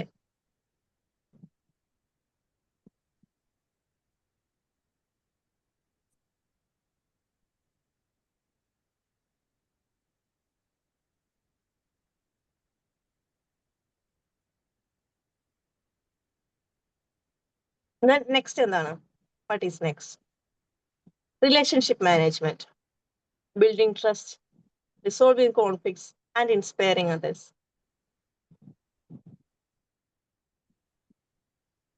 Building trust, resolving conflicts, inspiring others. Trust build ചെയ്യുക, വിശ്വാസം ഉണ്ടാക്കുക, കോൺഫ്ലിക്റ്റുകളെ റിസോൾവ് ചെയ്യുക, മറ്റുള്ളവരെ ഇൻസ്പയർ ചെയ്യുക, നമ്മുടെ ഈഗോ ക്ലാഷസ് കംപ്ലീറ്റ് ഒഴിവാക്കുക. ഇതൊന്നും ആവശ്യമല്ല, എല്ലാവരും ഇൻസ്പയർ ചെയ്തുകൊണ്ടിരിക്കുക. ഒരു ടീം വർക്കാണ് നടന്നുകൊണ്ടിരിക്കുന്നത്. ആ സമയത്ത് ഈഗോ ക്ലാഷ് ചെയ്ത് കഴിഞ്ഞാൽ ഡെഫിനറ്റ്ലി ആ ടീമിനെ ബാധിക്കും, വർക്കിനെ ബാധിക്കും, അല്ലേ? ഇതെല്ലാം നമുക്ക് മാനേജ് ചെയ്യണം. That is relationship management. Team വർക്കിനെ എൻകറേജ് ചെയ്യുക, കൊളീഗ്സിനെ മോട്ടിവേറ്റ് ചെയ്യുക, ടീം മെമ്പേഴ്സിനെ മോട്ടിവേറ്റ് ചെയ്തുകൊണ്ടിരിക്കുക. എല്ലാവരും ഒരുപോലെ ആയിരിക്കില്ല കടന്നു പോകുന്നത്, അല്ലെ? ഒരു ടീമിലുള്ള ഒരു 10 മെമ്പേഴ്സ് അടങ്ങിയിട്ടുള്ള ഒരു ടീം ആണെങ്കിൽ അതിലെല്ലാവരുടെ സിറ്റുവേഷൻസ്, ഞാൻ പറഞ്ഞ പോലെ എല്ലാവരുടെ സിറ്റുവേഷൻസ് ഒരുപോലെ ആയിരിക്കില്ല. പലരും പല സാഹചര്യങ്ങളിൽ നിന്ന് വരുന്നവരായിരിക്കും, പല ഭീകരമായ പ്രശ്നങ്ങളിലൂടെ കടന്നു പോകുന്നവരായിരിക്കും, ഫാമിലി പ്രോബ്ലംസ് ഉള്ളവരായിരിക്കും, ഹെൽത്ത് ഇഷ്യൂസ് ഉള്ളവരായിരിക്കും, മേ ബി ഫാമിലിയിൽ വേണ്ടപ്പെട്ട ആർക്കെങ്കിലും ഹെൽത്ത് ഇഷ്യൂസ് ഉള്ളവരായിരിക്കും, ഫിനാൻഷ്യൽ ക്രൈസിസ് ഉള്ളവരായിരിക്കാം. അങ്ങനെ പല തരത്തിലുള്ള പ്രശ്നങ്ങളിലൂടെ കടന്നു പോകുന്നവർ നമ്മുടെ കൂടെ വർക്ക് ചെയ്യുന്നുണ്ടാവും. മേ ബി മെന്റൽ ഹെൽത്ത് അത്ര ഓക്കെ ആയിട്ടുള്ളവരായിരിക്കില്ല, മേ ബി ഫിസിക്കൽ ഹെൽത്ത് ആയിരിക്കാം, മെന്റലി അവർ ഡിപ്രസ്ഡ് ആയിട്ടുള്ള ആളുകളായിരിക്കാം, ആൻഷ്യസ് ആയിട്ടുള്ള ആളുകളായിരിക്കാം, ഫിയർ ഉണ്ടായിരിക്കാം, സ്റ്റേജ് ഫിയർ ഉണ്ടായിരിക്കാം. ഇങ്ങനെ ഇതിനെല്ലാം ഓവർകം ചെയ്യാൻ വേണ്ടി ഫൈറ്റ് ചെയ്യുന്നവരായിരിക്കാം. എല്ലാവരും പെർഫെക്റ്റ് ആയിരിക്കില്ല, അല്ലേ? ഞാൻ ഭയങ്കര പെർഫെക്റ്റ് ആണ്, എവ്രി വൺ ഷുഡ് ബി എന്ന് പറയുന്നതിൽ ഒരു അർത്ഥമില്ല. ഞാൻ ഭയങ്കര പെർഫെക്റ്റ് ആണെങ്കിൽ അവരും ആയിരിക്കണം എന്ന് നമുക്ക് നിർബന്ധം പിടിക്കാൻ പറ്റില്ല. നമുക്ക് അവരെ ഹെൽപ്പ് ചെയ്യാം, അവരെ കൊണ്ടുവരാം, അവരെയും പെർഫെക്റ്റ് ആക്കാൻ വേണ്ടി നമുക്ക് അവരെ ഹെൽപ്പ് ചെയ്യാം, അവരെ കൂടെ നിൽക്കാം. എന്റെ കാരണങ്ങളോ എന്റെ സിറ്റുവേഷനോ ആയിരിക്കില്ല മറ്റൊരാളുടേത്, എന്റെ ബാക്ക്ഗ്രൗണ്ട് ആയിരിക്കില്ല മറ്റൊരാളുടേത്. അവർക്ക് അവരുടെ മറ്റുള്ളവരുടെ കണ്ണിൽ, അവരുടെ വാക്ക് ഇൻ ദ ഷൂസ് എന്ന് പറയുന്ന പോലെ അവരുടെ കണ്ണിൽ നമ്മൾ കാണാൻ ശ്രമിക്കണം. സോ അങ്ങനെയുള്ള സാഹചര്യങ്ങളിൽ, ഇങ്ങനെയുള്ള കാര്യങ്ങളിൽ നമുക്ക് എന്ത് ചെയ്യേണ്ടി വരും? നമ്മൾ അവരെ എൻകറേജ് ചെയ്തുകൊണ്ട് അവർ തളർന്നു പോകും, അല്ലെ? ടീം വർക്ക് ഒക്കെ വരുന്ന സമയത്ത് എക്സ്ട്രാ വർക്ക് ചെയ്യേണ്ടി വരും, എക്സ്ട്രാ എഫേർട്ട് ഇടേണ്ടി വരും. മേ ബി നമ്മുടെ എഫേർട്ടിന് അത്ര റിസൾട്ട് കിട്ടിക്കൊള്ളണമെന്നില്ല. നമ്മൾ ഭയങ്കരമായിട്ട് പ്ലാൻ ചെയ്ത് ഓരോ കാര്യങ്ങൾ ചെയ്യുന്നു, നമ്മൾ വർക്ക് ചെയ്യുന്നു, എക്സ്ട്രാ എഫേർട്ട് ഇടുന്നു, പക്ഷെ അതിന്റെ റിസൾട്ട് ചിലപ്പോൾ വിചാരിച്ച അത്ര കിട്ടിക്കൊള്ളണമെന്നില്ല. ആ സാഹചര്യത്തില് തളർന്നു പോകരുത്. ടീം മെമ്പേഴ്സിലുള്ള എല്ലാവരും ഒരുപോലെ തളർന്നു കഴിഞ്ഞാൽ ആ ടീം മുഴുവനായിട്ട് പോകും, ഒന്നുമില്ലാതായി പോകും. നമുക്ക് എൻകറേജ് ചെയ്ത് കൊണ്ടുവരണം, ബൂസ്റ്റ് ചെയ്ത് കൊണ്ടുവരണം, ഒരു സപ്പോർട്ട് ചെയ്യണം. ഓക്കെ, ഇതെല്ലാം ഇതിന്റെ ഭാഗമാണ്. സോ നമുക്ക് വി ഹാവ് ടു വർക്ക്. ഇനിയും വർക്ക് ചെയ്യേണ്ടതുണ്ട്, ഇനിയും നമ്മൾ എഫേർട്ട് ഇടേണ്ടി വരും. ഒന്നും അത്ര എളുപ്പമല്ല. നമ്മൾ വർക്ക് ചെയ്താൽ മാത്രമേ നമുക്ക് ഇതെല്ലാം കിട്ടുള്ളൂ. ഈ രീതിയിൽ നമ്മൾ ചെയ്ത് എൻകറേജ് ചെയ്ത് അവരെ ബൂസ്റ്റ് ചെയ്ത് കൊണ്ടുവന്നാൽ ഒരു ടീം വർക്ക് ഒരുമിച്ച് എല്ലാം ചെയ്യുമ്പോഴാണ് അതിന്റെ എഫക്റ്റ് കൂടുതലായിട്ട് വരിക. അപ്പൊ ആ കൂടെയുള്ളവരെ നമ്മൾ ബൂസ്റ്റ് ചെയ്ത് കൊണ്ടുവരണം. അവിടെ ഓക്കെ, അവര് തളർന്നു പോയി, ഞാൻ കുറച്ചും കൂടി ഷൈൻ ചെയ്ത് കഴിഞ്ഞാൽ ആ പേരെല്ലാം എനിക്ക് കിട്ടും. ഞാൻ കുറച്ചുകൂടി ചെയ്തു കഴിഞ്ഞാൽ അവരെ സൈഡ് ആക്കട്ടെ, ഞാൻ മുന്നോട്ടേക്ക് പോട്ടെ, ഈ പേരെല്ലാം എനിക്ക് കിട്ടും, എനിക്ക് അതിന്റെ ക്രെഡിറ്റ്സ് കിട്ടും. ഈ രീതിയിൽ ഈഗോ ക്ലാഷ് ചെയ്ത് കഴിഞ്ഞാൽ അവിടെ ഇല്ലാതായി പോകുന്നത് ആ ടീമാണ്. എല്ലാം നമ്മൾ ഒറ്റയ്ക്ക് ചെയ്യാനാണെങ്കിൽ പിന്നെ എന്തിനാണ് ഈ ടീം വർക്കിന്റെ ആവശ്യം? ഒരു ടീം ക്രിയേറ്റ് ചെയ്യേണ്ട ആവശ്യം ഇല്ലല്ലോ, അല്ലെ? ചില സാഹചര്യങ്ങൾ, സമയങ്ങളിൽ ചില കാര്യങ്ങളെല്ലാം ചെയ്യുമ്പോൾ ഒരു ടീം വർക്കിലൂടെ ചെയ്യുമ്പോൾ മാത്രമേ, പല ആളുകൾക്കും പല അഭിപ്രായങ്ങളാണ്, ഈ അഭിപ്രായങ്ങളെല്ലാം മാനിച്ച് അതിൽ നിന്നും ബെസ്റ്റ് എടുത്തുകൊണ്ട് മുന്നോട്ടേക്ക് പോവുക എന്നുള്ള കാര്യങ്ങളൊക്കെ ഭയങ്കര എഫക്റ്റീവ് ആയിട്ടുള്ള കാര്യമാണ്. അതുകൊണ്ടാണ് ഈ ടീം ക്രിയേറ്റ് ചെയ്യുന്നത്. അവിടെ നമ്മൾ നമ്മുടെ ഇമോഷൻസിനെ മാനേജ് ചെയ്യാതെ, ബാലൻസ് ചെയ്യാതെ, റെഗുലേറ്റ് ചെയ്യാൻ പറ്റാതെ, ഈഗോ ക്ലാഷ് ചെയ്തുകൊണ്ട്, അല്ലെങ്കിൽ നമ്മൾ അവരിൽ എമ്പതി കൊടുക്കാതെ, റെസ്പെക്ട് കൊടുക്കാതെ, ട്രസ്റ്റ് കൊടുക്കാതെ നമ്മൾ നമ്മുടെ സ്വാർത്ഥ താല്പര്യങ്ങൾക്ക് വേണ്ടി ഓരോന്ന് ചെയ്തു കഴിഞ്ഞാൽ ആ ടീമാണ് ഇല്ലാതായി പോകുന്നത്.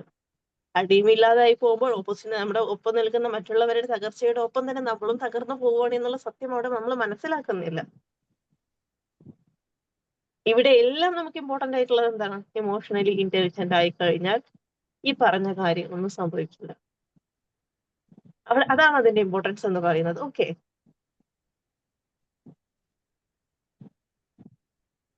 Benefits of EI in the work place. Work പ്ലേസിൽ EI ഉണ്ടാവുന്നതിന്റെ ഗുണങ്ങൾ എന്തൊക്കെയാ? ബെറ്റർ ലീഡർഷിപ്പ് ബെറ്റർ ആയിട്ട് വരുന്നു. Leaders inspire and motivate team effectively, അല്ലെ? ലീഡേഴ്സ് ആയിട്ടുള്ള ആളുകൾ, നമുക്ക് ഇമോഷണലി ഇന്റലിജന്റ് ആയിട്ടുള്ള ഒരാൾക്ക് നല്ല ലീഡർഷിപ്പ് പവർ ഉണ്ടായിരിക്കും. അവർക്ക് ടീമിനെ നല്ല രീതിയിൽ മോട്ടിവേറ്റ് ചെയ്യാനും ഇൻസ്പയർ ചെയ്യാനും സഹായിക്കും, അല്ലെ? ഇമോഷണലി ഇന്റലിജന്റ് ആയിട്ടുള്ള ആളുകൾക്ക് ലീഡർഷിപ്പ് പവർ കൂടുതലായിരിക്കും.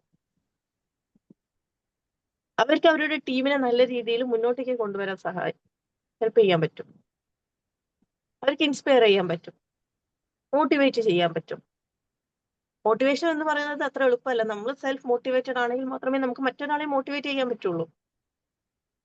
Motivation is not easy at all. ഉപദേശിക്കുക എന്ന് പറയുന്നത് വളരെ എളുപ്പമാണെന്ന് പറയും, അല്ലെങ്കിൽ മോട്ടിവേറ്റ് ചെയ്യുന്ന വളരെ എളുപ്പമാണെന്ന് പറയും. നമ്മൾ എത്തിക്സ് ബേസ്ഡ്, നമ്മൾ സ്വയമേ ചെറിയൊരു മാറ്റമെങ്കിലും നമ്മളിൽ ഉണ്ടാക്കാതെ, നമ്മൾ കോൺഫിഡന്റ് ആവാതെ മറ്റൊരാളെ കോൺഫിഡന്റ് ആക്കാൻ നമുക്ക് സാധിക്കില്ല. മാറ്റങ്ങൾ നമ്മളിൽ നിന്ന് തുടങ്ങേണ്ടതുണ്ട്. നമ്മൾ ഇമോഷണലി ഇന്റലിജന്റ് ആയതിനു ശേഷം മാത്രമേ നമ്മൾ മറ്റൊരാളെ ഇമോഷണലി ഇന്റലിജന്റ് ആക്കാൻ നമ്മളെ കൊണ്ട് സാധിക്കൂ. നമുക്ക് അവിടെ മാനേജ് ചെയ്യാൻ പറ്റണം. So leadership power, better leadership, ഇതിനെല്ലാം നമുക്ക് എന്ത് സഹായിക്കും? ഇമോഷണലി ഇന്റലിജന്റ് ആയിട്ടുള്ള ഒരാൾക്ക് സഹായിക്കും, കൂടുതലായിട്ട് ചെയ്യാൻ പറ്റും. ഒരു ടീമിനെ അപ്ലിഫ്റ്റ് ചെയ്യാൻ പറ്റും. ഓക്കെ, അടുത്തത് എന്താണ്? Improve team work. ഇങ്ങനെ ചെയ്യുന്നതിലൂടെ അവരുടെ ടീം വർക്ക് ഇംപ്രൂവ് ആവുന്നു. Reduce conflict, build trust. കോൺഫ്ലിക്റ്റുകൾ പരമാവധി അവിടെ ഒഴിവാക്കപ്പെടുന്നു, ട്രസ്റ്റ് ബിൽഡ് ചെയ്യപ്പെടുന്നു. അടുത്തത് എന്താണ്? Effective communication. നല്ല പ്രോപ്പർ ആയിട്ട് കമ്മ്യൂണിക്കേഷൻ നടക്കുന്നു. ക്ലിയർ ആയിട്ടുള്ള, റെസ്പെക്ട്ഫുൾ ആയിട്ടുള്ള, എംപത്തറ്റിക് ആയിട്ടുള്ള ഇന്ററാക്ഷൻസ് നടക്കുന്നു. ക്ലിയർ ആയിട്ടുള്ള, റെസ്പെക്ട്ഫുൾ ആയിട്ട്, പരസ്പരം റെസ്പെക്ട് ഈച്ച് അതർ, അങ്ങോട്ടും ഇങ്ങോട്ടേക്കും റെസ്പെക്ട് ചെയ്തുകൊണ്ട് അവർ സംസാരിക്കുന്നത്. ക്ലിയർ ആയിട്ടുള്ള കമ്മ്യൂണിക്കേഷൻ ആണ് നടക്കുന്നത്. ഇവിടെ ഈഗോ ഹേർട്ട് ആവുന്നില്ല, അല്ലെങ്കിൽ മറ്റുള്ള പ്രശ്നങ്ങൾ അവിടെ വരുന്നില്ല. ട്രസ്റ്റ് ബിൽഡ് ചെയ്യപ്പെടുന്നു. ഓക്കെ, ഞാൻ നിങ്ങളുടെ സീനിയർ ആണ്, ഞാനാണ് ബോസ്, അല്ലെങ്കിൽ ഞാൻ നിങ്ങളുടെ ലീഡറാണ്, ഞാൻ ഈ ടീമിന്റെ ലീഡറാണ്. സോ ഞാൻ പറയുന്നത് അതുപോലെ അനുസരിച്ചോളണം. എനിക്ക് നിങ്ങളുടെ യാതൊരുവിധ അഭിപ്രായങ്ങളോ അല്ലെങ്കിൽ നിങ്ങളുടെ പെർസ്പെക്റ്റീവോ ഒന്നും എനിക്ക് കാണില്ല, ഞാൻ പറയുന്നത് മാത്രമാണ് ശരി എന്നുള്ള രീതിയിൽ ഒരു അടിച്ചമർത്തൽ. ഇതൊന്നും ഇമോഷണലി ഇന്റലിജന്റ് ആയിട്ടുള്ള ആളുകൾ ചെയ്യില്ല. അവര് മറ്റുള്ളവരെ എത്ര തന്നെ ആണെങ്കിലും റെസ്പെക്ട് ചെയ്തുകൊണ്ടിരിക്കും. അവരോട് നല്ല രീതിയിൽ ഇനി അവരിൽ ഒരു തെറ്റ് വന്നു കഴിഞ്ഞാൽ അതിനെ ഹാൻഡിൽ ചെയ്യുന്ന രീതി വ്യത്യസ്തമായിരിക്കും. പ്രോപ്പർ ആയിട്ട് കമ്മ്യൂണിക്കേഷനിലൂടെ, ക്ലിയർ ആയിട്ടുള്ള കമ്മ്യൂണിക്കേഷനിലൂടെ അവരെ പറഞ്ഞ് മനസ്സിലാക്കുന്നത് ഇങ്ങനെ ചെയ്തു കഴിഞ്ഞാൽ ഇത് ഇങ്ങനെയാവും ബിക്കോസ് ഓഫ് ദാറ്റ് എന്നുള്ള രീതിയിൽ അവിടെ ഒരു ക്ലിയർ കമ്മ്യൂണിക്കേഷൻ നടക്കുന്നു. അത് ഓപ്പോസിറ്റ് നിൽക്കുന്ന ആൾക്ക് കൃത്യമായി മനസ്സിലാക്കാൻ പറ്റുന്നു. അവർ നമ്മൾ ഒരാളെ റെസ്പെക്റ്റോട് കൂടി നമ്മളോട് സംസാരിക്കുമ്പോൾ നമുക്ക് കൃത്യമായി മനസ്സിലാക്കാൻ പറ്റില്ലേ? റെസ്പെക്റ്റോട് കൂടി ഒരാൾ സംസാരിക്കുന്നു, റെസ്പെക്ട് ഇല്ലാതെ ഒരാൾ നമ്മളോട് സംസാരിക്കുന്നു, നമുക്ക് കൃത്യമായി മനസ്സിലാക്കാൻ പറ്റും. Yes or no? Yes or no? റെസ്പെക്റ്റോട് കൂടി ഒരാൾ നമ്മളോട് സംസാരിക്കുമ്പോൾ, റെസ്പെക്ട് ഇല്ലാതെ ഒരാൾ സംസാരിക്കുമ്പോൾ നമുക്ക് കൃത്യമായി മനസ്സിലാക്കാൻ പറ്റും, അല്ലേ? സോ നമ്മൾ ഇമോഷണലി ഇന്റലിജന്റ് ആയിട്ടുള്ള ഒരാളാണെങ്കിൽ, നമ്മൾ ഈ റെസ്പെക്റ്റോട് കൂടിയാണ് അവരോട് സംസാരിക്കുന്നെങ്കിൽ, അവരുടെ ഭാഗത്തൊരു തെറ്റുണ്ടെങ്കിൽ പോലും നമ്മൾ അത് ഈ റെസ്പെക്റ്റോട് കൂടി പ്രോപ്പർ കമ്മ്യൂണിക്കേഷനിലൂടെ, ക്ലിയർ ആയിട്ട് കമ്മ്യൂണിക്കേഷനിലൂടെ അവരോട് പറഞ്ഞ് മനസ്സിലാക്കി കഴിഞ്ഞാൽ ഡെഫിനറ്റ്ലി അവർക്ക് അത് മനസ്സിലാക്കാൻ പറ്റും. They will understand. അവരത് ചേഞ്ചസ് വരുത്താൻ തയ്യാറാകും. ഓക്കെ, അത് ഇമോഷണലി ഇന്റലിജന്റ് ആയിട്ടുള്ള ഒരാൾക്ക് സാധിക്കുന്ന കാര്യമാണ്.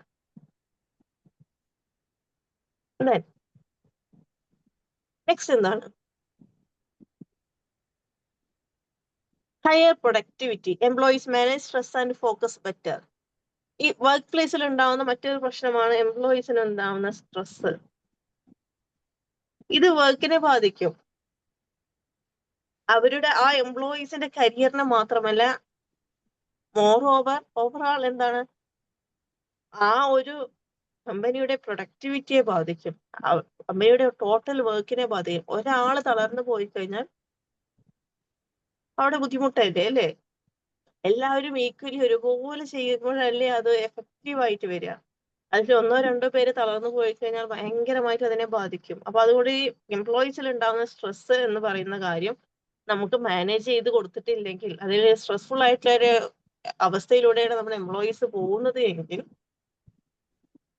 അത് പ്രൊഡക്ടിവിറ്റിയെ ബാധിക്കും, ഗ്രോത്തിനെ ബാധിക്കും. സോ ഈ എംപ്ലോയീസിൽ ഈ പറഞ്ഞ ഇമോഷണൽ ഇന്റലിജൻസ് ഉണ്ടാവുന്നതിലൂടെ എന്താ ചെയ്യാൻ പറ്റും? എല്ലാ കമ്പനികളിലും ഇമോഷണലി ഇന്റലിജന്റ് ആക്കാൻ വേണ്ടിയിട്ടുള്ള ട്രെയിനിങ്ങൾ കൊടുക്കേണ്ടതായിട്ടുണ്ട്. ഏറ്റവും കൂടുതൽ വർക്ക് പ്രഷറും ഒക്കെ വരുന്നത്, അല്ലെ? ഒരുപാട് കമ്പനിയിൽ ഒരുപാട് എംപ്ലോയീസുകൾ ഈ ഒരു സ്ട്രെസ്സിലൂടെ, വർക്ക് പ്രഷറിലൂടെ പോകുന്നു. അവർക്ക് ഇമോഷണലി ഇന്റലിജന്റ് ആക്കി കഴിഞ്ഞാൽ പ്രൊഡക്ടിവിറ്റി കൂടും, കമ്പനിയുടെ ഗ്രോത്ത് എക്സ്ട്രീം ലെവൽ ഡബിൾ ആയിട്ട് വർദ്ധിക്കും. അതുകൊണ്ട് തന്നെ എല്ലാ സ്ഥാപനങ്ങളിലും അവരുടെ എംപ്ലോയീസിന്റെ ഇമോഷണൽ ഇന്റലിജൻസ് ഇംപ്രൂവ് ചെയ്ത് കൊണ്ടുവരിക എന്നുള്ളത്, അല്ലെങ്കിൽ ഏറ്റവും കൂടുതൽ ബെസ്റ്റ് ആക്കി കൊണ്ടുവരിക എന്നുള്ളത് അവരുടെ നിർബന്ധമായിട്ടുള്ള കാര്യമാണ്. കമ്പനിയുടെ ഗ്രോത്തിന് വേണ്ടി, ഹയർ പ്രൊഡക്ടിവിറ്റിക്ക് വേണ്ടി, ബെറ്റർ അറ്റ്മോസ്ഫിയറിന് വേണ്ടി, ഗുഡ് എൻവിറോൺമെന്റിന് വേണ്ടി എന്താണ്, അവരുടെ എംപ്ലോയീസിന്റെ ഇമോഷണൽ ഇന്റലിജൻസ് വർദ്ധിപ്പിക്കുക എന്നുള്ളത് നിർബന്ധമായിട്ടുള്ള കാര്യമാണ്. അത് ചെയ്യേണ്ട കാര്യമാണ്. അതിന്റെ ഇമ്പോർട്ടൻസ് അറിയില്ല എന്നുണ്ടെങ്കിൽ തീർച്ചയായിട്ടും അതിലേക്ക് വരേണ്ടതാണ്. അതിന്റെ മറ്റുള്ള മാർഗങ്ങളിലേക്ക് നോക്കേണ്ടതാണ്. ഓക്കെ, അതിനുള്ള ട്രെയിനിങ് അവർക്ക് കൊടുക്കേണ്ടതാണ്. ഇമോഷണൽ ഇന്റലിജൻസ് കൊണ്ടുവരാനുള്ള, വർദ്ധിപ്പിക്കാനുള്ള ട്രെയിനിങ്സ് എല്ലാ കമ്പനികളിലും കൊണ്ടുവരേണ്ടതാണ്. അതിലൂടെ നല്ല രീതിയിലുള്ള റിസൾട്ട് അവരുടെ വർക്കിൽ പിന്നീട് ഉണ്ടാവുന്നതായിരിക്കും. ഓക്കെ,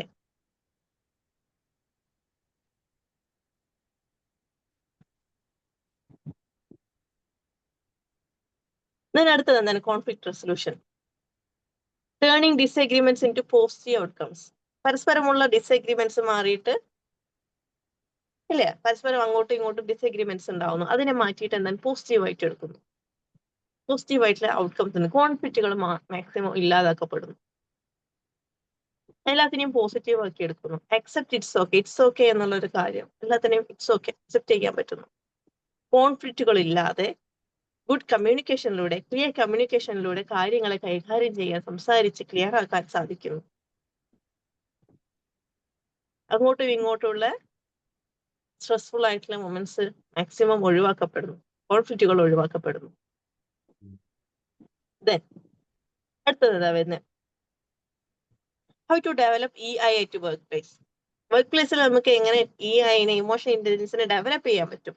നമ്മൾ ഇത്രയും സമയം ഇതിന്റെ ഇമ്പോർട്ടൻസിനെ കുറിച്ചും മറ്റുള്ള കാര്യങ്ങളെ കുറിച്ചും എല്ലാം പറഞ്ഞു. ഇതെങ്ങനെ ഡെവലപ്പ് ചെയ്യാൻ പറ്റും? പ്രാക്ടീസ് ആക്റ്റീവ് ലിസണിങ് ഇൻ മീറ്റിങ്ങുകളിൽ ആക്റ്റീവ് ലിസണിങ് ഉണ്ടായിരിക്കുക. Reflect before reacting emotionally react ചെയ്യുന്നതിന് മുമ്പ് ജസ്റ്റ് ഒന്ന് സ്വയം ആലോചിച്ചു നോക്കുക. Pause and think. Emotionally reaction കൊടുക്കുന്നതിന് മുമ്പ് pause and think. Active listening ഉണ്ടായിരിക്കുക. കൃത്യമായി എന്താണ് പറയുന്നത് എന്ന്, എന്താണ് അവിടെ നടക്കുന്നത് എന്ന് കൃത്യമായി നമ്മുടെ 10% നമ്മുടെ എഫേർട്ട് അവിടെ ഇട്ടുകൊണ്ട് നമ്മൾ അവിടെ ഇരിക്കുക. ആക്റ്റീവ് ലിസണിങ് എന്ന് പറഞ്ഞാൽ അവർ പറയുന്നത് എന്താണോ അത് മാത്രം ഇൻഡെപ്തിൽ എടുക്കാതെ അവരുടെ ജസ്റ്റേഴ്സ് അടക്കം നമുക്ക് മനസ്സിലാക്കാൻ പറ്റുന്ന രീതിയിൽ, പറയുന്നതൊന്നും ജസ്റ്റേഴ്സ് ഒന്നും ആയിരിക്കാം,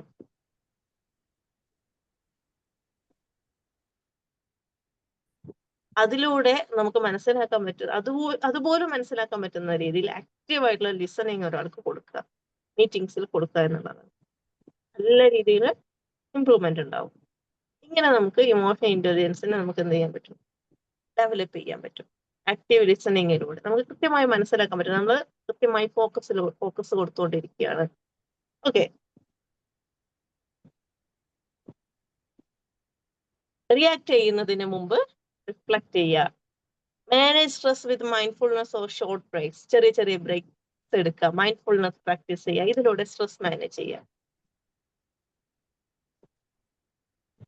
24/7 എല്ലാ സമയത്തും വർക്ക് നടന്നുകൊണ്ടേയിരിക്കുകയാണ്. എല്ലാ സമയത്തും വർക്കാണ്, എല്ലാ ദിവസവും വർക്കാണ്. ഈ വർക്കിൽ നിന്ന് വീട്ടിലെത്തിക്കഴിഞ്ഞാൽ വീണ്ടും വർക്കാണ്. ഓഫീസിലെ ബാക്കിയുള്ള വർക്കുകൾ വീട്ടിലെത്തിയിട്ടാ ചെയ്യുന്നത്. ഇങ്ങനെ എപ്പോഴും അതല്ല, വീട്ടിലെത്തി കഴിഞ്ഞാൽ നമുക്ക് മറ്റുള്ള കാര്യം, ഫാമിലി റിലേറ്റഡ് ആയിട്ടുള്ള കാര്യങ്ങൾ, അങ്ങനെ ഒരുപാട് കംപ്ലീറ്റ് നമ്മൾ ബിസി ഷെഡ്യൂളിലൂടെ പോകും. നമുക്കൊരു മീ ടൈമേ കിട്ടുന്നില്ല, നമുക്ക് റിലാക്സ് ചെയ്യാൻ സമയം കിട്ടുന്നില്ല, നമുക്ക് ഒന്നിനും സമയങ്ങളില്ല, ഫുൾ ടൈം ബിസിയാണ്. ഇതിൽ നിന്നും മാറി നമ്മൾ ബ്രേക്ക് എടുത്തു തുടങ്ങുക.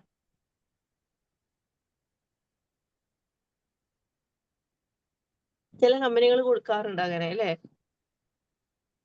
10 days കംപ്ലീറ്റ് എംപ്ലോയീസിന് ഫുൾ ബ്രേക്ക്, നത്തിങ്, ഒന്നുമില്ല, കംപ്ലീറ്റ് ആയിട്ട് ബ്രേക്ക്. വർക്ക് റിലേറ്റഡ് ആയിട്ടുള്ള ഒരു കാര്യവും ചെയ്യരുത്. ചിലവരെ എന്ത് ചെയ്യും, റിസോർട്ടിലോട്ടോ മറ്റുള്ള സ്ഥലങ്ങളിലൊക്കെ സ്റ്റേക്കേഷന് വേണ്ടി കൊണ്ടുപോകും, എൻജോയ് ചെയ്യാൻ വേണ്ടി ബ്രേക്ക് കൊടുക്കും. വർക്ക് റിലേറ്റഡ് ആയിട്ടുള്ള ഒരു കാര്യവും ഇല്ലാതെ അവർക്ക് അങ്ങനെയുള്ള ഫാമിലി ആയിട്ട് പോകാം, അല്ലെങ്കിൽ ടീമായിട്ട് പോകാം. അങ്ങനെയുള്ള ഓപ്പർച്യൂണിറ്റീസ് കൊടുക്കും. കാരണം ബ്രെയിൻ എന്ത് ചെയ്യാണ്, സ്ട്രെസ്ഫുൾ ആയിട്ടുള്ള മൊമെന്റിൽ നിന്ന് മാറി അവർക്കൊരു ടീം, ആ ഒരു ടീമിന് അല്ലെങ്കിൽ അവരുടെ എംപ്ലോയീസിന് എന്ത് ചെയ്യാണ്, ബ്രേക്ക് കൊടുക്കുകയാണ്. ആ ബ്രേക്ക് കൊടുക്കുന്നതിലൂടെ കുറെ റിലാക്സേഷൻ കിട്ടും. റിലാക്സ്ഡ് ആയി മാറും, സ്ട്രെസ് കുറെ കുറഞ്ഞു വരും.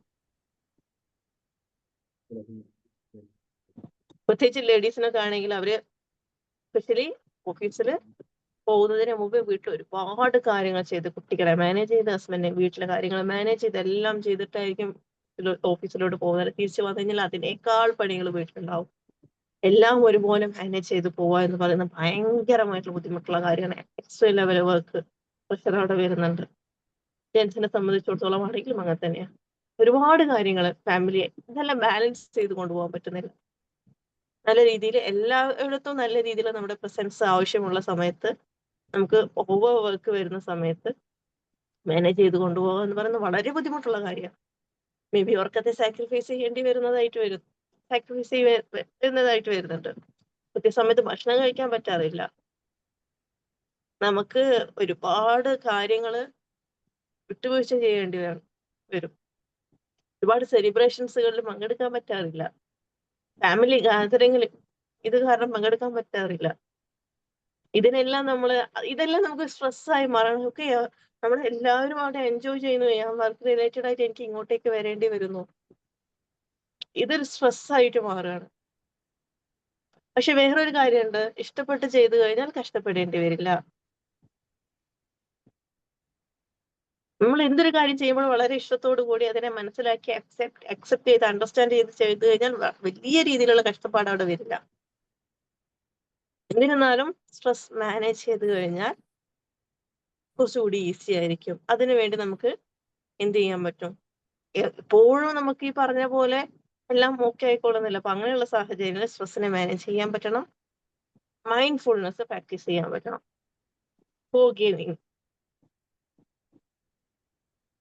ഫോർഗീവ്നെസ് ഉണ്ടായിരിക്കണം. ഗ്രാറ്റിറ്റ്യൂഡ് ഉണ്ടായിരിക്കണം. ഗ്രാറ്റിറ്റ്യൂഡ് പ്രാക്ടീസ് ചെയ്യണം. ഫോർഗീവ്നെസ് പ്രാക്ടീസ് ചെയ്യണം. മെഡിറ്റേഷൻ ചെയ്യാൻ പറ്റുകയാണെങ്കിൽ ഏറ്റവും ബെറ്റർ ആണ്. യോഗ ചെയ്യാൻ പറ്റുന്നവരാണെങ്കിൽ അതും ബെറ്റർ ആണ്. At least go for a walk for 30 minutes. അരമണിക്കൂറിനെങ്കിലും ഒന്ന് നടക്കാൻ പോയി കഴിഞ്ഞാൽ ഫോക്കസ്ഡ് ആവും നമ്മൾ. സ്ട്രെസ് റിലീസ്ഡ് ആവും. സ്ട്രെസ് ഹോർമോൺസ് റിലീസ് ആവും. അറ്റ്ലീസ്റ്റ് അതെങ്കിലും ഡെയിലി നമ്മൾ ചെയ്യണം. ചുരുങ്ങിയത് അതിനുള്ള സമയമെങ്കിലും നമ്മൾ കണ്ടെത്തണം. അതിലൂടെ മൈൻഡ്ഫുൾനെസ് പ്രാക്ടീസ് ചെയ്യുന്നതിലൂടെ കുറെ സ്ട്രെസ് ഹോർമോൺസ് റിലീസ് ആയി പോകും. അങ്ങനെ നമുക്ക് എന്ത് ചെയ്യാൻ പറ്റും? ഇതിനെ മാനേജ് ചെയ്യാൻ പറ്റും. നെക്സ്റ്റ് എന്താണ് വരുന്നത്? ഗീവ് കൺസ്ട്രക്റ്റീവ് ഫീഡ്ബാക്സ് വിത്ത് എമ്പതി. കൺസ്ട്രക്റ്റീവ് ആയിട്ടുള്ള എമ്പതിയോടുകൂടി കൺസ്ട്രക്റ്റീവ് ആയിട്ടുള്ള ഫീഡ്ബാക്കുകൾ കൊടുക്കുക. നല്ല ഫീഡ്ബാക്കുകൾ കൊടുക്കുക. നല്ല ഫീഡ്ബാക്ക് കൊടുക്കുമ്പോൾ അവരുടെ ടീം അല്ലെങ്കിൽ എംപ്ലോയീസ് ഭയങ്കരമായിട്ട് എൻകറേജഡ് ആകും. എന്ത് ചെയ്താലും കുറ്റം, എന്ത് ചെയ്താലും പ്രശ്നം. ടീം ലീഡറാണ്, പക്ഷെ എംപ്ലോയീസ് എന്ത് ചെയ്താലും പ്രശ്നം, എന്ത് ചെയ്താലും ഞാൻ ചെയ്തത്ര പെർഫെക്റ്റ് ആയിട്ടില്ല, ഞാൻ ചെയ്തത്ര ശരിയായിട്ടില്ല, ഞാനാണെങ്കിൽ കുറച്ചുകൂടി ഇമ്പ്രൂവ് ചെയ്യായിരുന്നു. നിങ്ങൾ അവർ ചെയ്ത എഫേർട്ടിന് യാതൊരുവിധ പരിഗണനയും കൊടുക്കാതെ തട്ടിമാറ്റി കളയുന്ന അവസ്ഥ. അങ്ങനെയില്ലാതെ കൺസ്ട്രക്റ്റീവ് ആയിട്ടുള്ള ഫീഡ്ബാക്ക്, തെറ്റുകൾ ഉണ്ടെങ്കിൽ തെറ്റുകൾ തിരുത്തി കൊടുക്കുക. അങ്ങനെ മുഴുവനായിട്ട് അടിച്ചമർത്തി കളയല്ല ചെയ്യേണ്ടത്. ഓക്കെ, ഇങ്ങനെ ചെയ്തിട്ടുണ്ടെങ്കിൽ ഇതിങ്ങനെ കുറച്ചുകൂടി ബെറ്റർ ആവുന്നു, ഓവറോൾ ഇങ്ങനെയാണ് എന്ന് പറഞ്ഞുകൊണ്ട് ക്ലിയർ കമ്മ്യൂണിക്കേഷനിലൂടെ, എമ്പതിയിലൂടെ, റെസ്പെക്ട്ഫുൾ ആയിട്ട് അതിനെ പറഞ്ഞ് മനസ്സിലാക്കി പോയാൽ അവർക്കും നമ്മളോട് ഒരു ഇതുണ്ടാവും. അവര് സ്ട്രെസ്ഫുൾ ആയിട്ടുള്ള ഒരു ഇതിലോട്ട് പോകില്ല. അവരും ഇൻട്രസ്റ്റിംഗ് ആയിരിക്കും. വീണ്ടും വീണ്ടും വർക്ക് ചെയ്യാൻ വേണ്ടി നല്ല രീതിയിലുള്ള ഫീഡ്ബാക്ക് ആണ് ലഭിക്കുന്നത്. ഇനി ഇൻ കേസ് നമ്മൾ അവരിൽ തെറ്റുകൾ ഉണ്ടെങ്കിലും അത് പറഞ്ഞ് മനസ്സിലാക്കി തരുന്നുണ്ട്. അതിനെ അതിൻ്റെതായ രീതിയിൽ കൈകാര്യം ചെയ്യുന്നുണ്ട്. ഓക്കെ,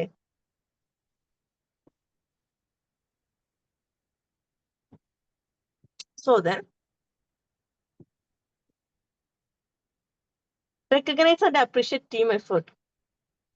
ടീമിലെ എഫേർട്ടിൽ ഓരോ ആളുകളുടെ എഫേർട്ടിനനുസരിച്ചിട്ടാണ് വരുന്നത്. അതിനെ റെക്കഗ്നൈസ് ചെയ്യുക. ഓരോരുത്തരെയും തിരിച്ചറിഞ്ഞുകൊണ്ട്, റെക്കഗ്നൈസ് ചെയ്തുകൊണ്ട്, തിരഞ്ഞെടുത്തുകൊണ്ട് റെക്കഗ്നൈസ് ചെയ്യുക, അപ്രീഷിയേറ്റ് ചെയ്യുക.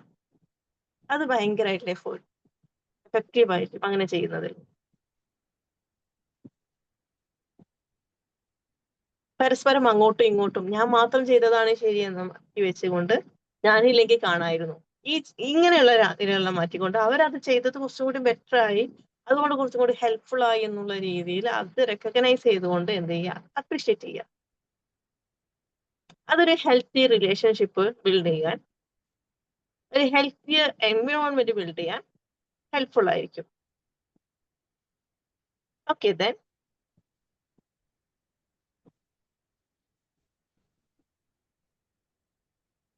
വർക്ക് പ്ലേസിന്റെ എക്സാമ്പിൾ പറയുകയാണെങ്കിൽ, a project deadline is missed. പ്രൊജക്ടിന്റെ ഡെഡ് ലൈൻ മിസ്ഡായി. A leader with low EI, emotion intelligence വളരെ ലോ ആയിട്ടുള്ള ഒരാളാണെങ്കിൽ എന്ത് ചെയ്യുക? Blames the team, creating tension. ആ ടീമിനെ ബ്ലെയിം ചെയ്യും, ടെൻഷൻ ക്രിയേറ്റ് ചെയ്യും.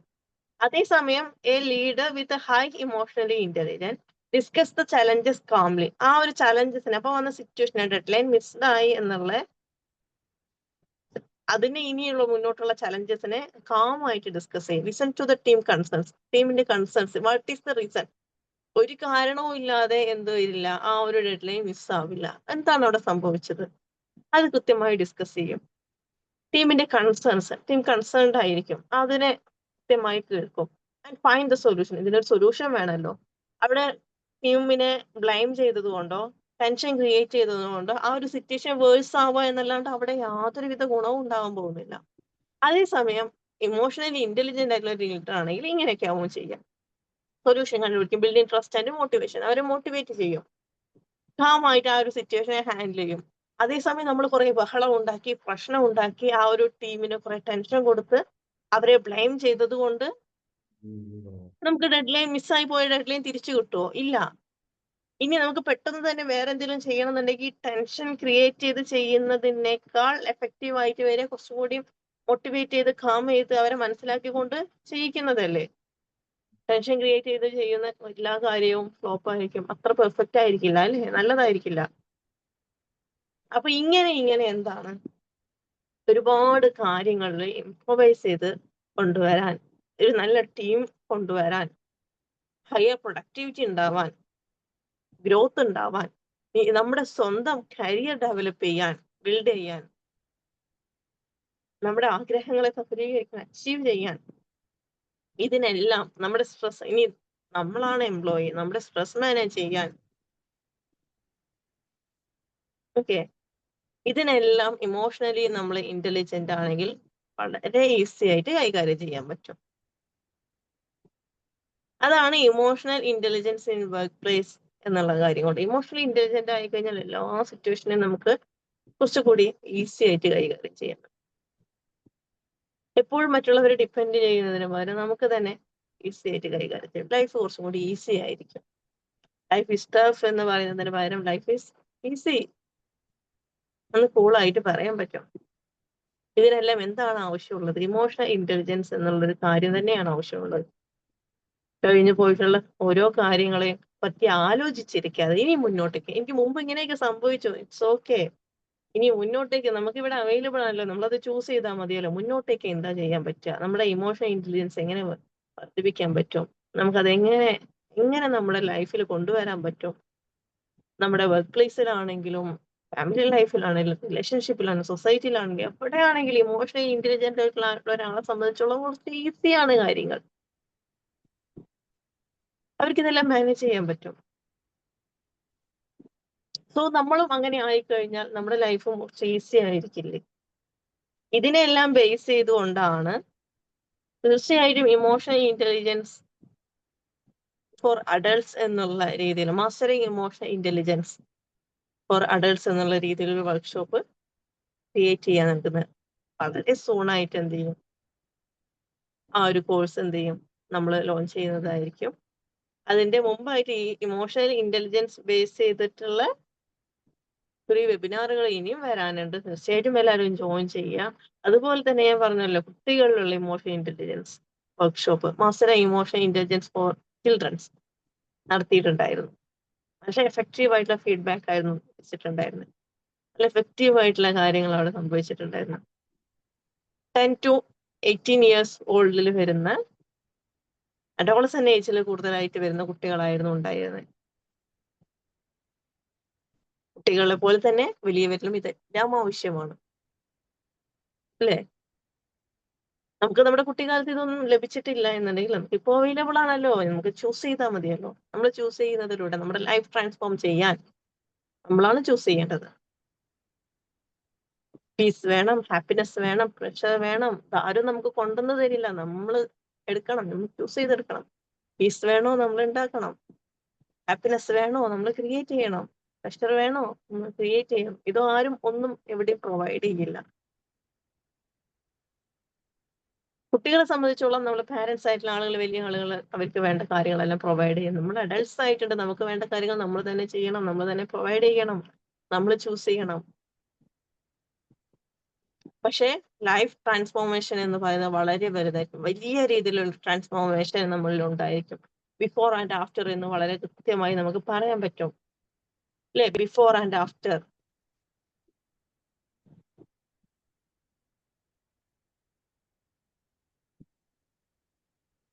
ബിഫോർ ആൻഡ് ആഫ്റ്റർ എന്ന് പറഞ്ഞ പോലെ നമ്മുടെ ലൈഫിൽ നമുക്ക് പറയാൻ പറ്റും. Before emotionally intelligent and after emotionally intelligent, നല്ല രീതിയിലുള്ള വ്യത്യാസം നമുക്ക് കാണാൻ പറ്റും. ലൈഫ് ഈസി ആവുന്നത് കാണാൻ പറ്റും. Okay, then thank you for your active listening and hearing. നല്ല രീതിയിൽ കേട്ടിരുന്നതിനും ലിസൺ ചെയ്തതിനും എല്ലാം ഒരുപാട് നന്ദിയുണ്ട്. Thank you so much. ഇനി ഇന്ററാക്ഷൻ ടൈമാണ്. നിങ്ങളുടെ ഡൗട്ട്സുകൾ, മറ്റുള്ള കാര്യങ്ങൾ എന്താ, എല്ലാ കാര്യങ്ങളും ഇപ്പോൾ ചോദിക്കാം. I'm ready for to answer you. Hi, ma'am. I'm Jasina. Hi. മാം ഇപ്പൊ ഇമോഷണൽ ഇന്റലിജൻസിനെ പറ്റി മാം എന്താണ് വർക്ക് പ്ലേസിലും അല്ലാതെയും അത് ഇമോഷണൽ ഇന്റലിജൻസ് എങ്ങനെ കുറെ പോയിന്റ്സ് മാം പറഞ്ഞു. ഇപ്പൊ ഒരു സാധാരണ ഒരു വ്യക്തിക്ക് ഇമോഷണൽ ഇന്റലിജൻസ് വർദ്ധിപ്പിക്കാൻ ഡെയിലി ചെയ്യാൻ പറ്റുന്ന കാര്യങ്ങൾ എന്തൊക്കെയാണ്? അത് ഇപ്പൊ ഒരു ഫോർ എക്സാമ്പിൾ 21 days. 21 ഡേയ്സിന് ചെയ്യാൻ പറ്റും. ഒന്നാമത്തെ കാര്യം എന്ന് പറയുന്നത് സെൽഫ് അവയർനെസ് ഉണ്ടായിരിക്കുക എന്നുള്ളതാണ്. So how to practice? Okay, self awareness ഉണ്ടാവാൻ വേണ്ടിയിട്ട് നമ്മൾ എന്താ ചെയ്യേണ്ടത്? ഹു ആം ഐ എന്നുള്ള ക്വസ്റ്റ്യൻ നമ്മളോട് ചോദിക്കണം. നമ്മളെ കണ്ടുപിടിക്കണം, മനസ്സിലാക്കണം. നമ്മൾ നമ്മളോട് തന്നെ ചോദിച്ചുകൊണ്ട് മനസ്സിലാക്കേണ്ട കാര്യമാണ്. അടുത്തത് എന്താണ്? നമ്മളുടെ സെൽഫ് അവയർനെസ് ഉണ്ടാവുന്നതിലൂടെ നമ്മളോട് കടന്നു പോകുന്ന ഇമോഷൻസിനെ നമുക്ക് മനസ്സിലാക്കാൻ പറ്റും. ദെൻ ഈ ഇമോഷൻസിനെ റെഗുലേറ്റ് ചെയ്യണം. അതിന് നമ്മുടെ മൈൻഡ് ഫോക്കസ്ഡ് ആയിരിക്കണം. മൈൻഡ്ഫുൾനെസ് ഉണ്ടാക്കാൻ പറ്റണം. അതിന് നമുക്ക് ചെയ്യാൻ പറ്റുന്ന ഒന്നാമത്തെ കാര്യം എന്ന് പറയുന്നത് മെഡിറ്റേഷൻ ആണ്. Definitely 21 days or more than 21 days ചെയ്യുന്നതിലൂടെ മാത്രമേ ഇതിന്റെ എഫക്റ്റ്. ഒരു ദിവസം ഞാൻ മെഡിറ്റേഷൻ ചെയ്തു, എനിക്ക് ഇമോഷണൽ ഇന്റലിജൻസ് വർദ്ധിക്കാൻ പോകുന്നില്ല. 2 ദിവസം ഞാൻ ചെയ്തു, ഒരു മാറ്റവും സംഭവിക്കാൻ പോകുന്നില്ല. ജസ്റ്റ് നമ്മൾ ചെയ്തു, നമ്മുടെ ടൈം കുറച്ച് നല്ല ടൈം കിട്ടി, അത്രേ ഉണ്ടാവുള്ളൂ. അല്ലെങ്കിൽ കുറച്ച് സമയത്തേക്കുള്ള റിലാക്സേഷനേ കിട്ടുള്ളൂ. ഡെഫിനറ്റ്ലി ജസ്റ്റിന മാം പറഞ്ഞ പോലെ 21 ദിവസം ചെയ്യുക, അല്ലെങ്കിൽ അതിനേക്കാൾ കൂടുതൽ ചെയ്യുക. അതിലൂടെ മാത്രമേ മാറ്റങ്ങൾ കണ്ടു തുടങ്ങൂ. സോ ഡെഫിനറ്റ്ലി മോർണിംഗ് മെഡിറ്റേഷൻ ചെയ്തു തുടങ്ങുക. മോർണിംഗ് ഓർ ഈവനിങ് നമ്മുടെ ടൈം സെറ്റ് ചെയ്യുന്നതിനനുസരിച്ച് നമുക്കത് ചെയ്തു തുടങ്ങാം. Pause and think before react ചെയ്യുന്നതിന് മുമ്പായിട്ട് ജസ്റ്റ് ഒന്ന് പോസ് ചെയ്യുക, ആലോചിക്കുക. ഡീപ്പ് ബ്രെത്ത് എടുത്തുകൊണ്ടിരിക്കുക. നമുക്ക് സ്ട്രെസ് വരുന്ന സമയത്ത്, ടെൻസ്ഡ് ആവുന്ന സമയത്ത് ഡീപ്പായിട്ടുള്ള ബ്രെത്ത് എടുക്കുക. 1 2 3 4 exile, 1 2 3 4 inhale, 1 2 3 4 exile, 1 2 3 4 inhale, 1 2 3 4 exile, 1 2 3 4 inhale. ഈ രീതിയിൽ ഒരു 4 പ്രാവശ്യം 5 പ്രാവശ്യമെങ്കിലും ചുരുങ്ങിയത് ചെയ്യാം. സ്ട്രെസ്ഫുൾ ആവുന്ന സമയത്ത്, ടെൻസ്ഡ് ആവുന്ന സമയത്ത്. ഇല്ല, ഓൾമോസ്റ്റ് മെയിൽസിലാണെങ്കിലും ഫീമെയിൽസിലാണെങ്കിലും ഏകദേശം ഈ കാര്യങ്ങളെല്ലാം ഒരുപോലെയാണ്. ഓക്കെ, അപ്പൊ ഇങ്ങനെ ചെയ്യാം. ആ സമയത്ത് നമുക്ക് അപ്പൊ കേറിയിട്ടുള്ള സ്ട്രെസ് അല്ലെങ്കിൽ ആ ഒരു ഇമോഷൻ കുറച്ച് ബാലൻസ്ഡ് ആവുന്നതായിട്ട് കാണാൻ പറ്റും. ആദ്യമൊക്കെ നമ്മൾ ഈ പറഞ്ഞ പോലെ ഭയങ്കരമായിട്ട് 1 2 3 4 എക്സൈൽ, 1 2 3 4 ഇൻഹൈൽ എന്ന് പറഞ്ഞുകൊണ്ട് നമുക്ക് ചെയ്തുകൊണ്ടിരിക്കേണ്ടി വരും. പക്ഷെ കണ്ടിന്യൂസ് ആയിട്ട് ചെയ്യുന്ന സാഹചര്യങ്ങളിൽ ഈ കണ്ടിന്യൂസ് ആയിട്ട് 21 days ഓർ അപ്പാ 21 ദിവസത്തിന് ശേഷമോ ചെയ്യുകയാണെങ്കിലും എന്താണ് സംഭവിക്കുന്നത്? തുടക്കത്തിലുള്ളതിനേക്കാൾ ഡിഫറൻസ് ഉണ്ടാവും. തുടക്കത്തിൽ നമ്മൾ ഒരു ദിവസത്തിൽ 2 3 പ്രാവശ്യം ഇത് എടുക്കേണ്ട സിറ്റുവേഷൻ വരികയാണ്. സ്ട്രെസ്ഫുൾ ആയിട്ടുള്ള മൊമെന്റ് വരുമ്പോഴാണല്ലോ നമ്മൾ ഇങ്ങനെ ചെയ്യുന്നത്. അല്ലെങ്കിൽ നമുക്ക് ഇമോഷൻസിനെ ബാലൻസ് ചെയ്യാൻ പറ്റാത്ത വരുമ്പോഴാണ് ചെയ്യുന്നത്. അത് ഡെയിലി കൺസിസ്റ്റന്റ് ആയിട്ട് ചെയ്തുകൊണ്ടിരിക്കുമ്പോൾ ആദ്യം ഡെയിലി 4 പ്രാവശ്യമോ 5 പ്രാവശ്യമോ ചെയ്യുകയാണെങ്കിൽ പിന്നീട് അതെന്തായി വരും? ചുരുങ്ങി വരും.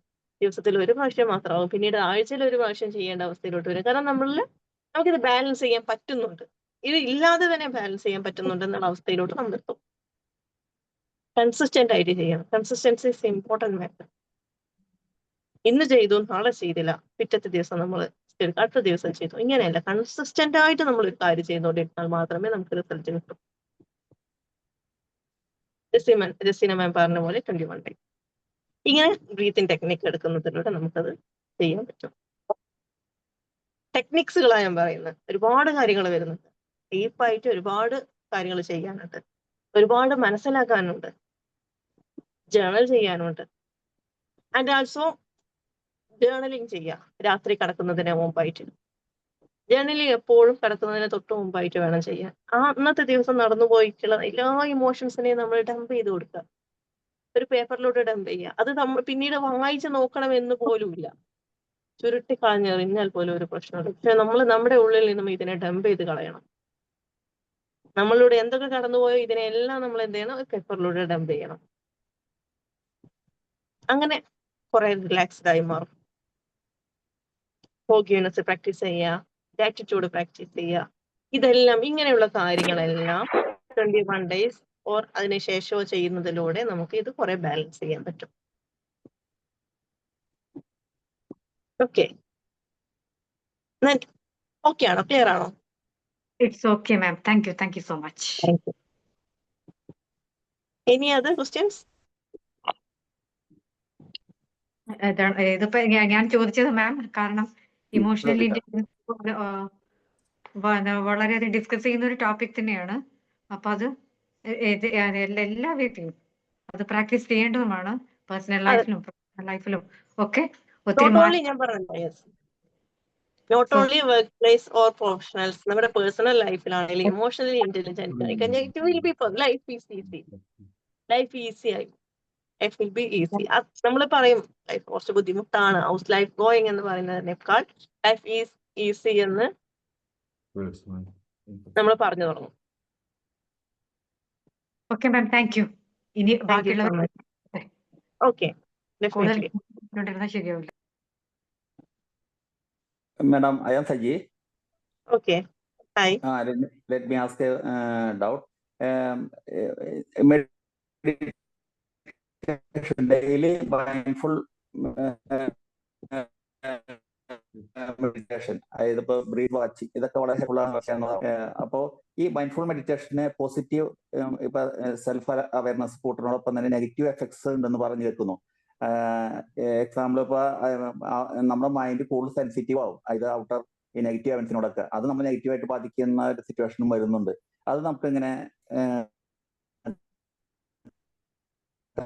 ചെയ്യാൻ സാധിക്കുന്നുള്ളതാണ്. ഒരു പ്രാവശ്യം കൂടി റിപ്പീറ്റ് ചെയ്യാൻ പറ്റുമോ? ജസ്റ്റ് സ്റ്റക്ക് ആവുന്നുണ്ടായിരുന്നു, ക്ലിയർ ആയിട്ട് മുഴുവനായിട്ട് എനിക്ക് കേൾക്കാൻ പറ്റിയിട്ടില്ല. Madam sorry for. കുഴപ്പമില്ല,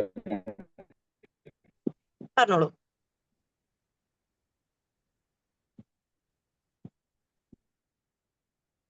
പറഞ്ഞോളൂ.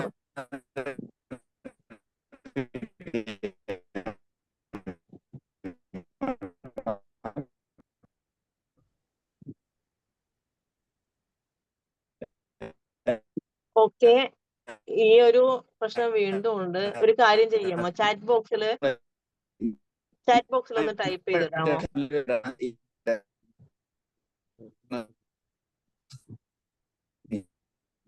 ക്വസ്റ്റ്യൻ എന്താണെന്നുള്ളത് കൃത്യമായിട്ട് ചാറ്റ് ബോക്സിൽ ഒന്ന് ടൈപ്പ് ചെയ്തിട്ട് കഴിഞ്ഞാൽ definitely I can answer. Clear ആവുന്നില്ല കേട്ടോ. ആൻസർ തീർച്ചയായിട്ടും ഞാൻ തരും, ചാറ്റ് ബോക്സിൽ ഒന്ന് ടൈപ്പ് ചെയ്തിട്ടുള്ളൂ.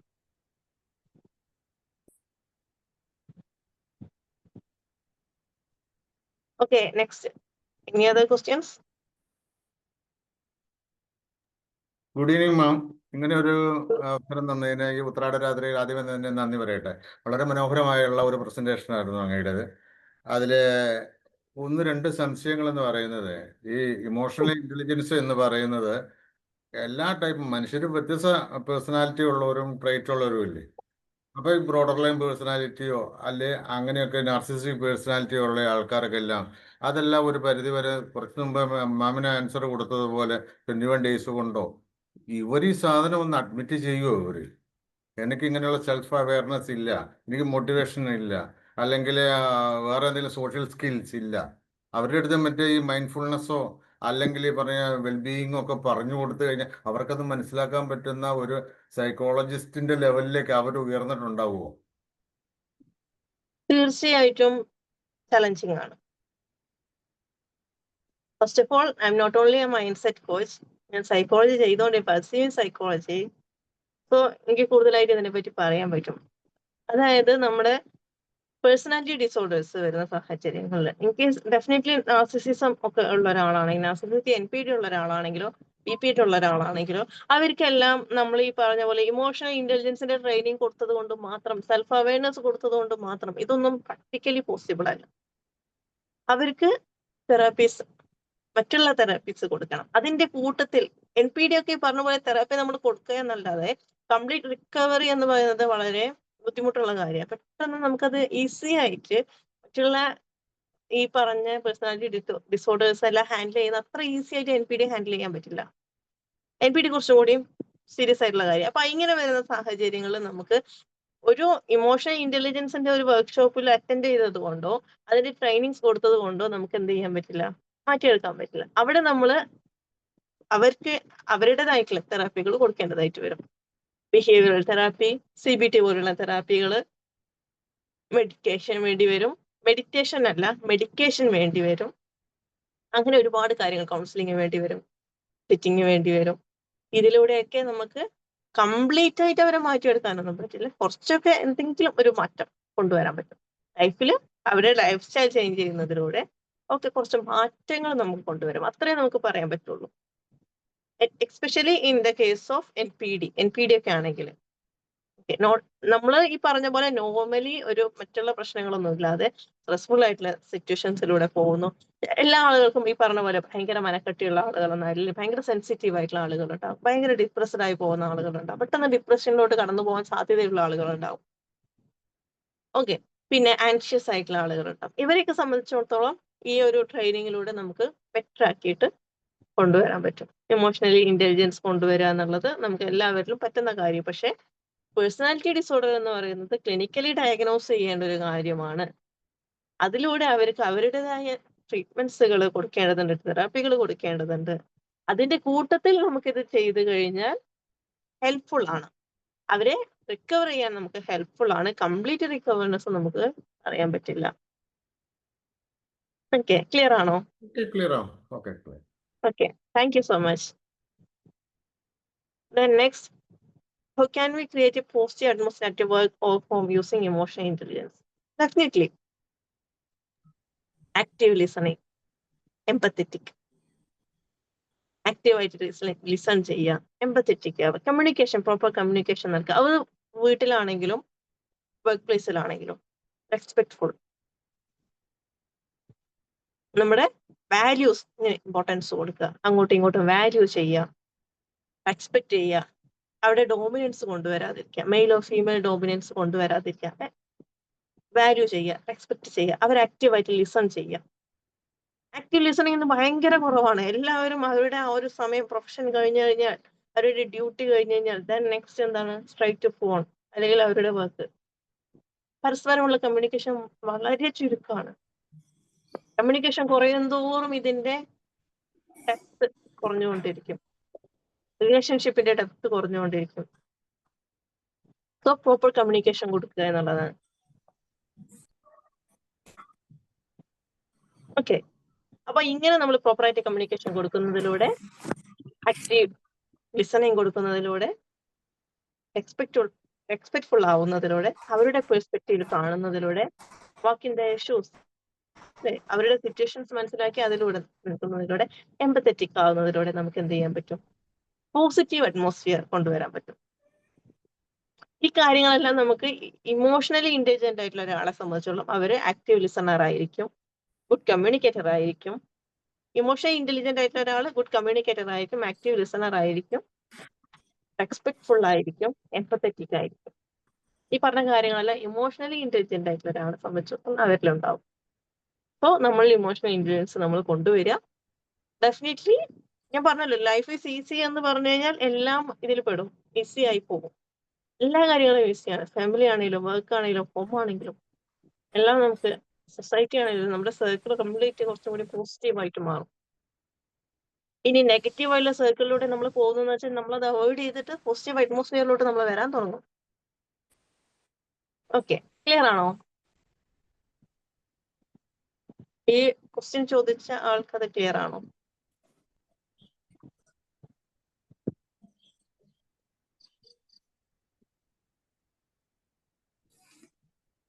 അന്ന് വിശ്വസിക്കുന്നു.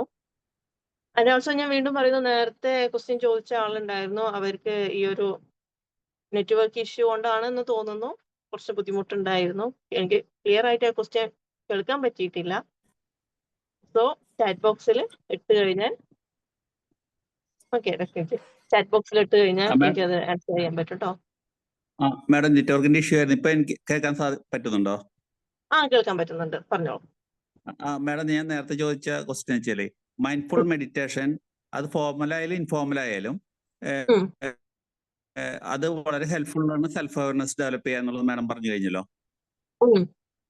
വിഷയം എന്താ വെച്ച് കഴിഞ്ഞാൽ മൈൻഡ്ഫുൾ മെഡിറ്റേഷൻ എന്തെങ്കിലും സൈഡ് എഫക്ട്സ് ഉണ്ടോ, നെഗറ്റീവ് ആയിട്ടുള്ള സൈഡ് എഫക്ട്സ് ഉണ്ടോ? അതായത് ഇപ്പൊ മൈൻഡ്ഫുൾ മെഡിറ്റേഷൻ ചെയ്യുന്ന ആൾ കൂടുതൽ sensitive, vulnerable to negative events, അങ്ങനെ ഒരു റിപ്പോർട്ട് പലരും പറയുന്നുണ്ടേ.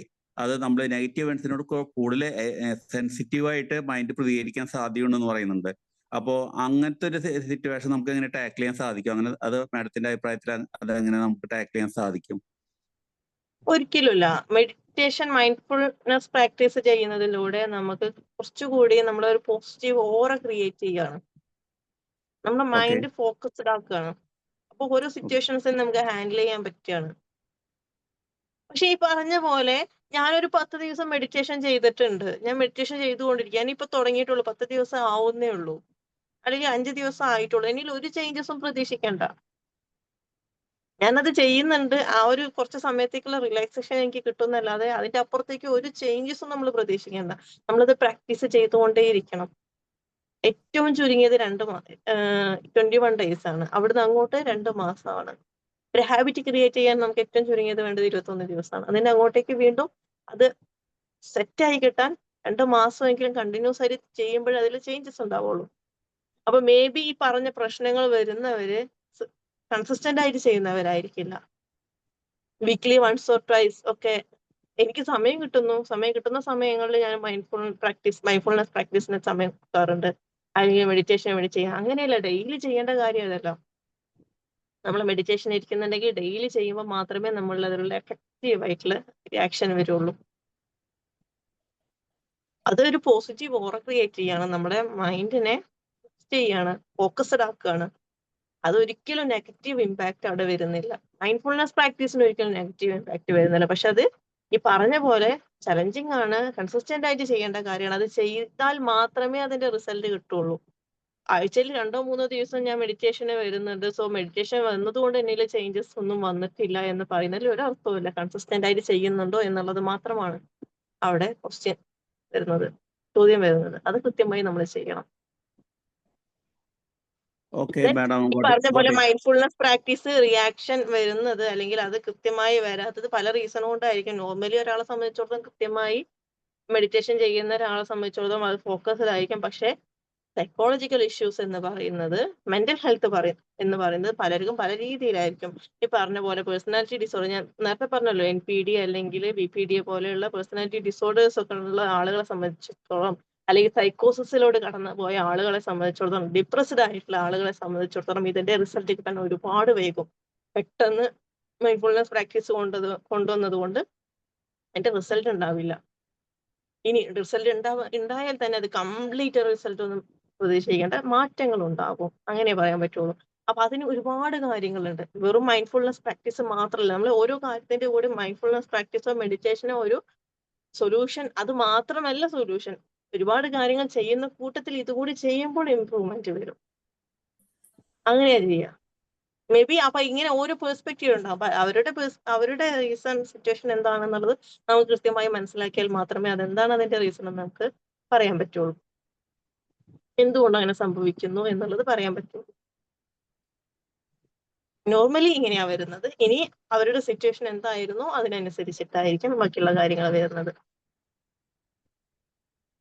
ഇന്നെ ഇവിടെ ഒരു ക്വസ്റ്റ്യൻ ഉണ്ടായിരുന്നു, ക്ലിയർ അല്ലേ?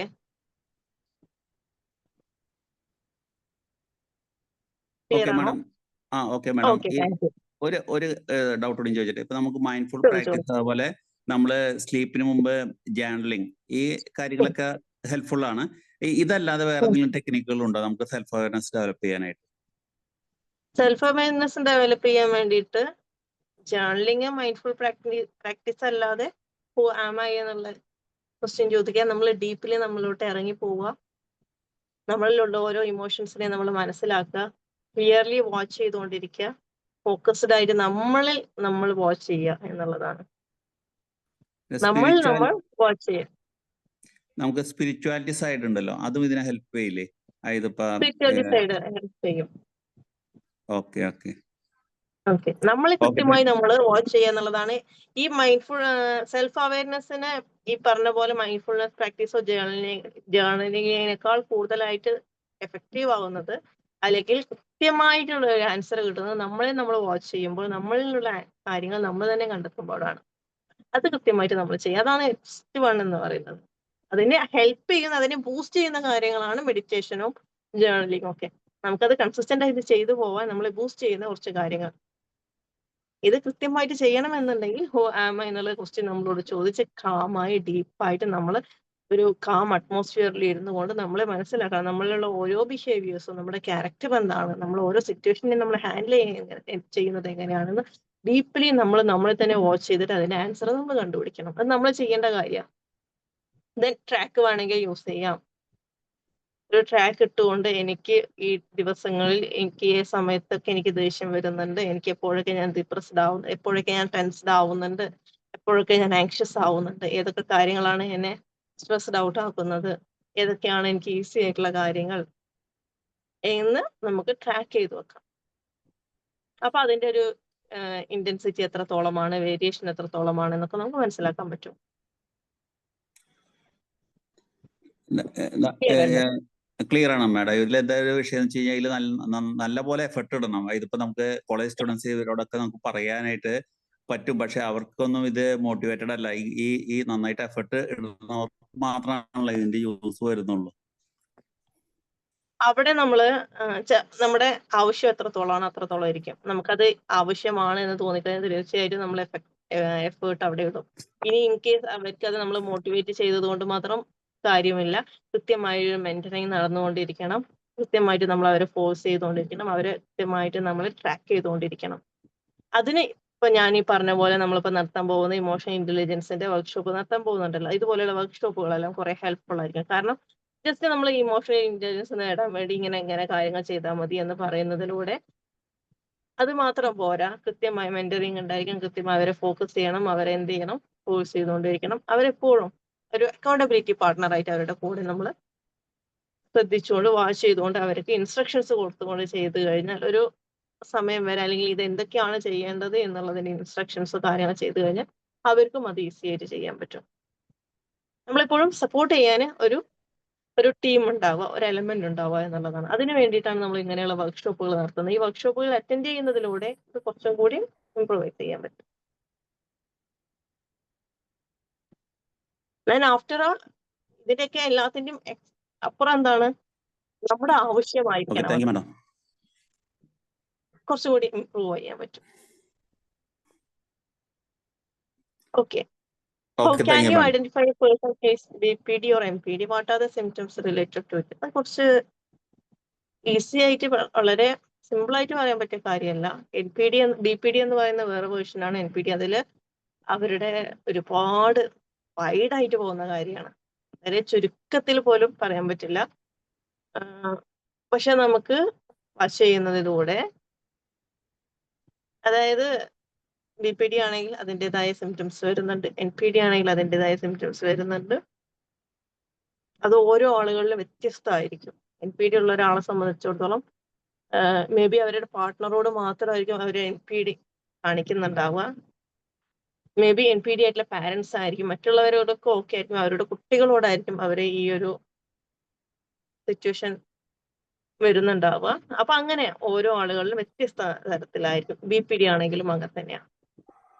BPD ആണെങ്കിൽ പലരിലും പല രീതിയിലായിരിക്കും ഉണ്ടാവുക, ഓരോ അവരുടെ സിറ്റുവേഷൻ അനുസരിച്ചിട്ട്. അപ്പൊ അത് നമ്മള് ക്ലിയർലി വാച്ച് ചെയ്യുന്നതിലൂടെ, അവരോട് ക്ലിയർ പ്രോപ്പർ കമ്മ്യൂണിക്കേഷൻ നടത്തുന്നതിലൂടെ അവരുടെ കൂടെ അവർ റിലേറ്റ് ചെയ്തിട്ടുള്ള ആളുകൾ ഉണ്ടാവും അല്ലെ, അവരുടെ ഫാമിലി, ഫ്രണ്ട്സ്, കുട്ടികൾ, സിബ്ലിങ്സ്, അല്ലെങ്കിൽ ഈ ഒരു അവരുടെ ഈ പ്രശ്നം കാരണം ബുദ്ധിമുട്ടുന്ന ഏറ്റവും കൂടുതൽ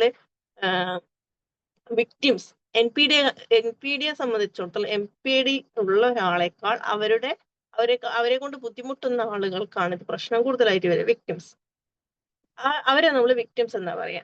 NPD ഉള്ളവരല്ല, NPD കൊണ്ട് NPD കാരണം ബുദ്ധിമുട്ടുന്ന, അവരെ റിലേറ്റ് ചെയ്ത് നിൽക്കുന്ന ആളുകൾ ഉണ്ടാവുമല്ലോ, അവരെ വിക്ടിം എന്ന് പറയാം. അവരുമായിട്ട് കമ്മ്യൂണിക്കേഷൻ നടത്തുന്നതിലൂടെ നമുക്ക് കൃത്യമായി മനസ്സിലാക്കാൻ പറ്റും. അതിന്റെ എക്സാമ്പിൾസ് പറയുകയാണെങ്കിൽ, സിംറ്റംസ് പറയുകയാണെങ്കിൽ രണ്ടും ഒരുപാട് കാര്യങ്ങളുണ്ട്. ഒരു സിംറ്റം 2 സിംറ്റം, ഞാൻ എന്തുകൊണ്ടത് പറയാത്തതെന്ന് വെച്ചാൽ 1-2 സിംറ്റം പറഞ്ഞതുകൊണ്ട് നമുക്ക് അണ്ടർ എസ്റ്റിമേറ്റ് ചെയ്യേണ്ടി വരും. 1-2 സിംറ്റംസിൽ നിൽക്കുന്ന കാര്യമല്ല NPD എന്ന് പറയുന്നത്. വ്യത്യസ്തമായ തരത്തിൽ, വിപുലമായ തരത്തിൽ ഒരുപാട് കാര്യങ്ങളിലൂടെ കടന്നു പോകുന്നതാണ്. ഇഫ് യു നീഡ്, നമുക്കതിനെ ഒരു സെഷൻ തന്നെ തുടങ്ങാം. ഓക്കെ, അതുകൊണ്ട് മാത്രമാണ്, അതല്ല ഞാനിപ്പോ 2 എക്സാമ്പിൾസ് NPD ഉള്ളവർ ഇങ്ങനെ കാണിക്കും എന്ന് പറഞ്ഞാൽ അവിടെ അണ്ടർ എസ്റ്റിമേഷൻ വരും. കാരണം NPD കാണിക്കുന്ന ടോക്സിക് ആയിട്ടുള്ള ഒരു സ്വഭാവം NPD ഉള്ളവരിൽ ഉണ്ടാവും. ഈ ടോക്സിസിറ്റി കാണിക്കുന്ന എല്ലാവരും NPD ഉള്ളവരാണോ? അല്ല. അപ്പൊ NPDയുടെ ഒരു എക്സാമ്പിൾ ടോക്സിക് ആണെന്ന് പറഞ്ഞു കഴിഞ്ഞാൽ നമ്മൾ ചിലപ്പോ ഓക്കെ, അവർ ടോക്സിക് ആയിട്ട് ബിഹേവ് ചെയ്യുന്നുണ്ട്, അവർ NPD ആണ് എന്ന് പറഞ്ഞാൽ മേ ബി അത് തെറ്റായി പോകും. ടോക്സിസിറ്റി കാണിക്കുന്നതിനും പല റീസൺസ് ഉണ്ടായിരിക്കും. അതെല്ലാം NPD ആയിക്കൊള്ളണമെന്നില്ല. NPDയുടെ ട്രേറ്റ്സ് ഉണ്ടാവാം. NPDക്കുള്ള ട്രേറ്റ്സുകൾ അതിന്റെ സാധ്യതകൾ ഉണ്ടാവാം. പക്ഷെ NPD ആയിക്കൊള്ളണമെന്നില്ല. ഇങ്ങനെ വൈഡ് ആയിട്ട് പോകുന്ന കാര്യമാണ്. PPD ആണെങ്കിലും അതുപോലെ തന്നെ സൂയിസൈഡൽ അറ്റംപ്റ്റ് ചെയ്യുന്നു, അല്ലെങ്കിൽ സൂയിസൈഡൽ ടെംപ്റ്റേഷൻ കൂടുതലായിട്ട് വരുന്നു. ഈ കാര്യങ്ങൾ വരുന്ന എല്ലാവർക്കും BPD ഉള്ളവരാണോ? അല്ല. മേ ബി അവരുടെ അപ്പോഴത്തെ സിറ്റുവേഷൻ അനുസരിച്ച് സൂയിസൈഡ് ചെയ്യുന്നവരാകാം. പെട്ടെന്ന് ആൻഷ്യസ് ആയി പോകുന്നു, പെട്ടെന്ന് ഡിപ്രഷനിലോട്ട് പോകുന്നു. ഈ ഡിപ്രഷനിലോട്ട് പോകുന്ന എല്ലാവരും BPD ഉള്ളവരാണോ? അല്ല. ഇതെല്ലാം BPDയുടെ സിംറ്റംസിൽ പെട്ടതാണ്.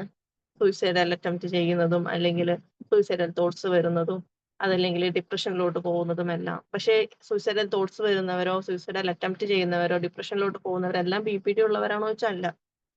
അതിന് പ്രോപ്പർ ആയിട്ടുള്ള കാരണങ്ങൾ ഉണ്ടാവും. അപ്പോൾ ഓരോ ക്ലയന്റിനും വ്യത്യസ്തമായിരിക്കും. അവരെ കൂടുതലായിട്ട് വാച്ച് ചെയ്ത് അവരുടെ സിറ്റുവേഷൻസ് നോക്കി, അവരുടെ വിക്ടിംസിന്റെ കാര്യങ്ങൾ നോക്കി, എല്ലാം നോക്കിയതിനു ശേഷം മാത്രമേ നമുക്ക് ക്ലിനിക്കലി ഡയഗ്നോസ് ചെയ്തുകൊണ്ട്, സൈക്കോളജിക്കൽ ടെസ്റ്റ് കൊടുത്ത് ക്ലിനിക്കലി ഡയഗ്നോസ് ചെയ്തുകൊണ്ട് മാത്രമേ നമുക്ക് ഇതിനൊക്കെ മുന്നോട്ടേക്ക് പോകാൻ പറ്റുള്ളൂ.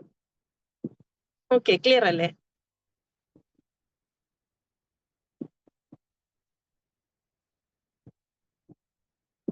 ക്ലിയർ അല്ലേ? Okay, thank U.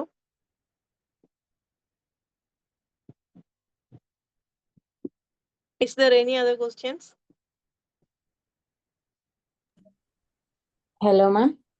Okay, ചോദിച്ചോളൂ. Ma'am, thank you so much for the wonderful session. First of all, ചെറിയൊരു ടോപ്പിക് ആണെന്നുണ്ടെങ്കിൽ പോലും അതിന് മാം നന്നായിട്ട് ഡീറ്റെയിൽഡ് ആയിട്ട് നമുക്ക് സെഷൻ ചെയ്ത് തന്നിട്ടുണ്ട്. പിന്നെ എൻ്റെ ക്വസ്റ്റ്യൻ എന്താണെന്ന് വെച്ചാൽ, ഇപ്പം ഒരാള് നമ്മൾ സൈക്കോളജിയിൽ എടുക്കുകയാണെന്നുണ്ടെങ്കിൽ നമ്മളെ പറ്റി ഒരു നെഗറ്റീവായിട്ടോ അല്ലെങ്കിൽ പേഴ്സ്ഫുള്ളി നമ്മളെ ഒരു നെഗറ്റീവ് മാർക്ക് എടുത്ത് പറയുകയോ ചെയ്യുന്ന സമയത്ത് നമ്മൾ അതിനെ എങ്ങനെയാണ് ഒരു പോസിറ്റീവ് വേയിൽ റിയാക്ട് ചെയ്യുക, അല്ലെങ്കിൽ ആ സമയത്ത് നമുക്ക് ഇഷ്ടമില്ലാത്ത കാര്യമാണെന്നുണ്ടെങ്കിൽ നമ്മൾ അതിനെ ഇനി റിയാക്ട് ചെയ്യണോ? ഓക്കെ, അത് പല തരത്തിലായിരിക്കും ഉണ്ടാവുക അല്ലെ? നെഗറ്റീവ് ആയിട്ടുള്ള കാര്യങ്ങൾ നമ്മളോട് വരുന്ന സാഹചര്യങ്ങളിൽ ഫസ്റ്റ് ഓഫ് ഓൾ നമ്മുടെ ഇമോഷൻസ് റെഗുലേറ്റ് ചെയ്യാൻ വേണ്ടി ഫോഴ്സ് ചെയ്യുക, സഡൻ റിയാക്ഷൻ കൊടുക്കാതിരിക്കുക. ജസ്റ്റ് ഒന്ന് ആലോചിച്ചതിന് ശേഷം മാത്രം റിയാക്ഷൻ കൊടുക്കുക എന്നുള്ളതാണ്. ജസ്റ്റ് ഒന്ന് ആലോചിച്ചതിന് ശേഷം നമ്മൾ റിയാക്ഷൻ കൊടുക്കുക എന്നുള്ളതാണ്.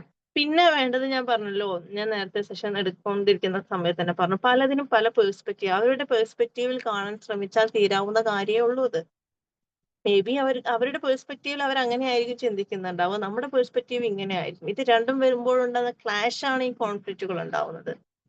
നമ്മുടെ പേഴ്സ്പെക്റ്റീവ് ശരിയായിരിക്കാം, അവരുടെ പേഴ്സ്പെക്റ്റീവിൽ അവരുടെ കണക്കിൽ ശരിയായിരിക്കാം. ഇറ്റ്സ് ഓക്കെ എന്നുള്ള രീതിയിലോട്ട് പോയി കഴിഞ്ഞാൽ കോൺഫ്ലിക്റ്റുകൾ ഒഴിവാക്കാൻ പറ്റും. അവരുടേതായ രീതിയിൽ നമ്മൾ കാണാൻ ശ്രമിച്ചു കഴിഞ്ഞാൽ അത് ഓക്കെയാണ്. പിന്നെ റിയാക്ഷൻ കൊടുക്കുക എന്ന് പറയുന്നത്, നമ്മൾ ഇമോഷണലി ഇന്റലിജന്റ് ആയി കഴിഞ്ഞാൽ ഒരു വേഴ്സ് ആയിട്ടുള്ള ഒരു റിയാക്ഷൻ നമ്മൾ കൊടുക്കില്ല. നമ്മൾ എന്ത് ചെയ്യും? നമ്മളൊന്ന് ആലോചിക്കും, pause and think, then reflection അല്ലെ? അപ്പൊ അത് കുറച്ചും കൂടി ഈസി ആവുന്ന തരത്തിൽ, ഒരു കോൺഫ്ലിക്റ്റിലോട്ട് പോവാത്ത തരത്തിൽ നമ്മളൊരു മെച്യൂർഡ് ആയിട്ടുള്ള ഒരു റിയാക്ഷൻ കൊടുക്കും. ചില സാഹചര്യങ്ങൾ silence is the best killer അല്ലെ? സൈലൻസ് കൊടുക്കുക എന്നുള്ളതാണ് നമുക്ക് ഏറ്റവും കൊടുക്കാൻ പറ്റിയ കാര്യം. മറുപടി അർഹിക്കുന്നില്ല, അങ്ങനെ സിറ്റുവേഷൻസ് വരും. എല്ലാ കാര്യങ്ങളും ഓക്കെ, നമ്മൾ ഈ നന്മയോളി എന്നൊക്കെ പറയുന്ന പോലെ ഭയങ്കരമായിട്ട് നന്മ ഉള്ളിൽ എടുത്തുകൊണ്ട് ചില സിറ്റുവേഷൻസിന് നമ്മൾ എന്ത് ചെയ്യാൻ പറ്റും, നമുക്ക് ഭയങ്കരമായിട്ട് ഹേർട്ട് ആവുന്ന സിറ്റുവേഷൻസ് ഒക്കെ വരും. സൈലൻസ് കൊടുക്കുക. നമ്മളത് പറഞ്ഞത് കൊണ്ടോ രക്ഷപ്പെട്ടത് കൊണ്ടോ നമ്മൾ റിയാക്ഷൻ വേഴ്സ് ആയിട്ടുള്ള റിയാക്ഷൻ കൊടുത്തത് കൊണ്ടോ അവിടെ പ്രത്യേകിച്ച് ചേഞ്ചസ് ഒന്നും ഉണ്ടാവാൻ പോകുന്നില്ല എന്ന് മനസ്സിലാക്കുന്ന സ്ഥലത്താണെങ്കിൽ സൈലൻസ് കൊടുക്കുക, അവിടെ നിന്ന് മൂവ് ഓൺ ചെയ്ത് തരിക. നമ്മൾ ഫോക്കസ് ചെയ്യുക, നമ്മൾക്ക് അവിടെ നിന്ന് മൂവ് ഓൺ ചെയ്ത് വരിക. വീണ്ടും വീണ്ടും അതിലേക്ക് പോവാതെ നമ്മൾ അവിടെ നിന്ന് മൂവ് ഓൺ ചെയ്ത് വരിക. ഇങ്ങനെയൊക്കെ ചെയ്യാൻ പറ്റും. എല്ലാ സ്ഥലത്തും റിയാക്ഷൻ കൊടുക്കേണ്ടതെന്നല്ല, റിയാക്ഷൻ കൊടുക്കുന്നത് കുറച്ച് കാമായിട്ടുള്ള റിയാക്ഷൻ കൊടുക്കുക. അതിന് മുമ്പ് ജസ്റ്റ് പോസ് ചെയ്യുക, ആലോചിക്കുക എന്താണ് ചെയ്യേണ്ടത്, ഇവിടെ ഇതിന്റെ ഒരു ആവശ്യമുണ്ടോ എന്ന് സഡൻ ആയിട്ടുള്ള ഒരു തിങ്കിങ് കൊണ്ടുവരിക. അതിനുശേഷം റിയാക്ഷൻ കൊടുക്കുക. പിന്നെ അതുപോലെ തന്നെ ഇങ്ങനെയുള്ള കാര്യം. ഓക്കെ, ക്ലിയർ അല്ലേ?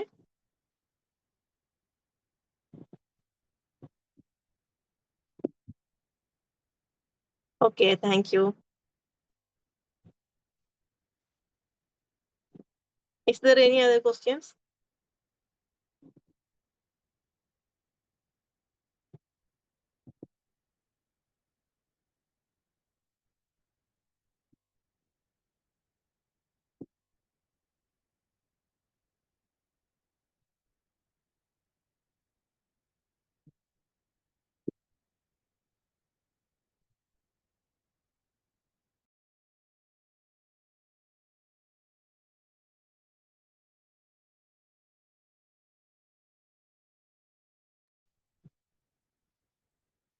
ഓക്കെ, ഇനി എന്തെങ്കിലും ഉണ്ടോ?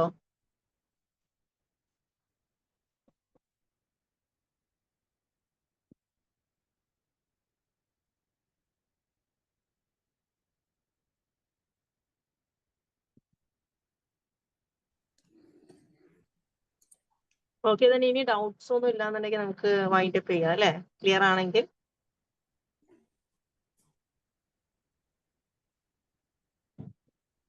Okay ma'am. Okay, thank U. Thank you. Okay, then thank you so much for active hearing and listening. ഇത്രയും സമയം ഭയങ്കരമായിട്ട് ആക്റ്റീവായിട്ട് ലിസൺ ചെയ്തതിനും ഒരുപാട് ക്വസ്റ്റ്യൻസ് ചോദിച്ചതിനും അല്ലെ, ക്വസ്റ്റ്യൻസ് ചോദിക്കുന്നതിനനുസരിച്ച് നമ്മൾ ആൻസർ ചെയ്യുമ്പോൾ കുറച്ചും കൂടി ഈസി ആയിട്ട് അല്ലെങ്കിൽ കുറച്ചും കൂടി മനസ്സിലാക്കാൻ പറ്റും അല്ലെ. ക്വസ്റ്റ്യൻ ആൻസേഴ്സ് Q&A വരുമ്പോഴാണ് കുറച്ചും കൂടി ഇന്ററാക്ഷൻ വരുമ്പോഴാണ് ടോപ്പിക് റിലേറ്റഡ് ഇന്ററാക്ഷൻസ് വരുമ്പോഴോ അല്ലെങ്കിൽ ടോപ്പിക് റിലേറ്റഡ് അല്ലാതെ എന്താണെങ്കിലും ഇന്ററാക്ഷൻസ് വരുമ്പോഴാണ് കുറച്ചും കൂടി ക്ലിയർ ആവുന്നത്. ഓക്കെ, അപ്പൊ അങ്ങനെ ക്വസ്റ്റ്യൻസ് വന്ന് ചോദിച്ചതിനും ആക്റ്റീവായിട്ട് ലിസൺ ചെയ്തത് കൊണ്ടാണ് ഈ ഒരു ഇന്ററാക്ഷൻ ഇത്രയും സമയം നീണ്ടുപോകുന്നത്. ആക്റ്റീവായിട്ട് ലിസൺ ചെയ്യാൻ നിങ്ങൾക്ക് പറ്റിയത് കൊണ്ടാണ് ഈ കാര്യങ്ങളെല്ലാം വന്നിട്ടുള്ളത്.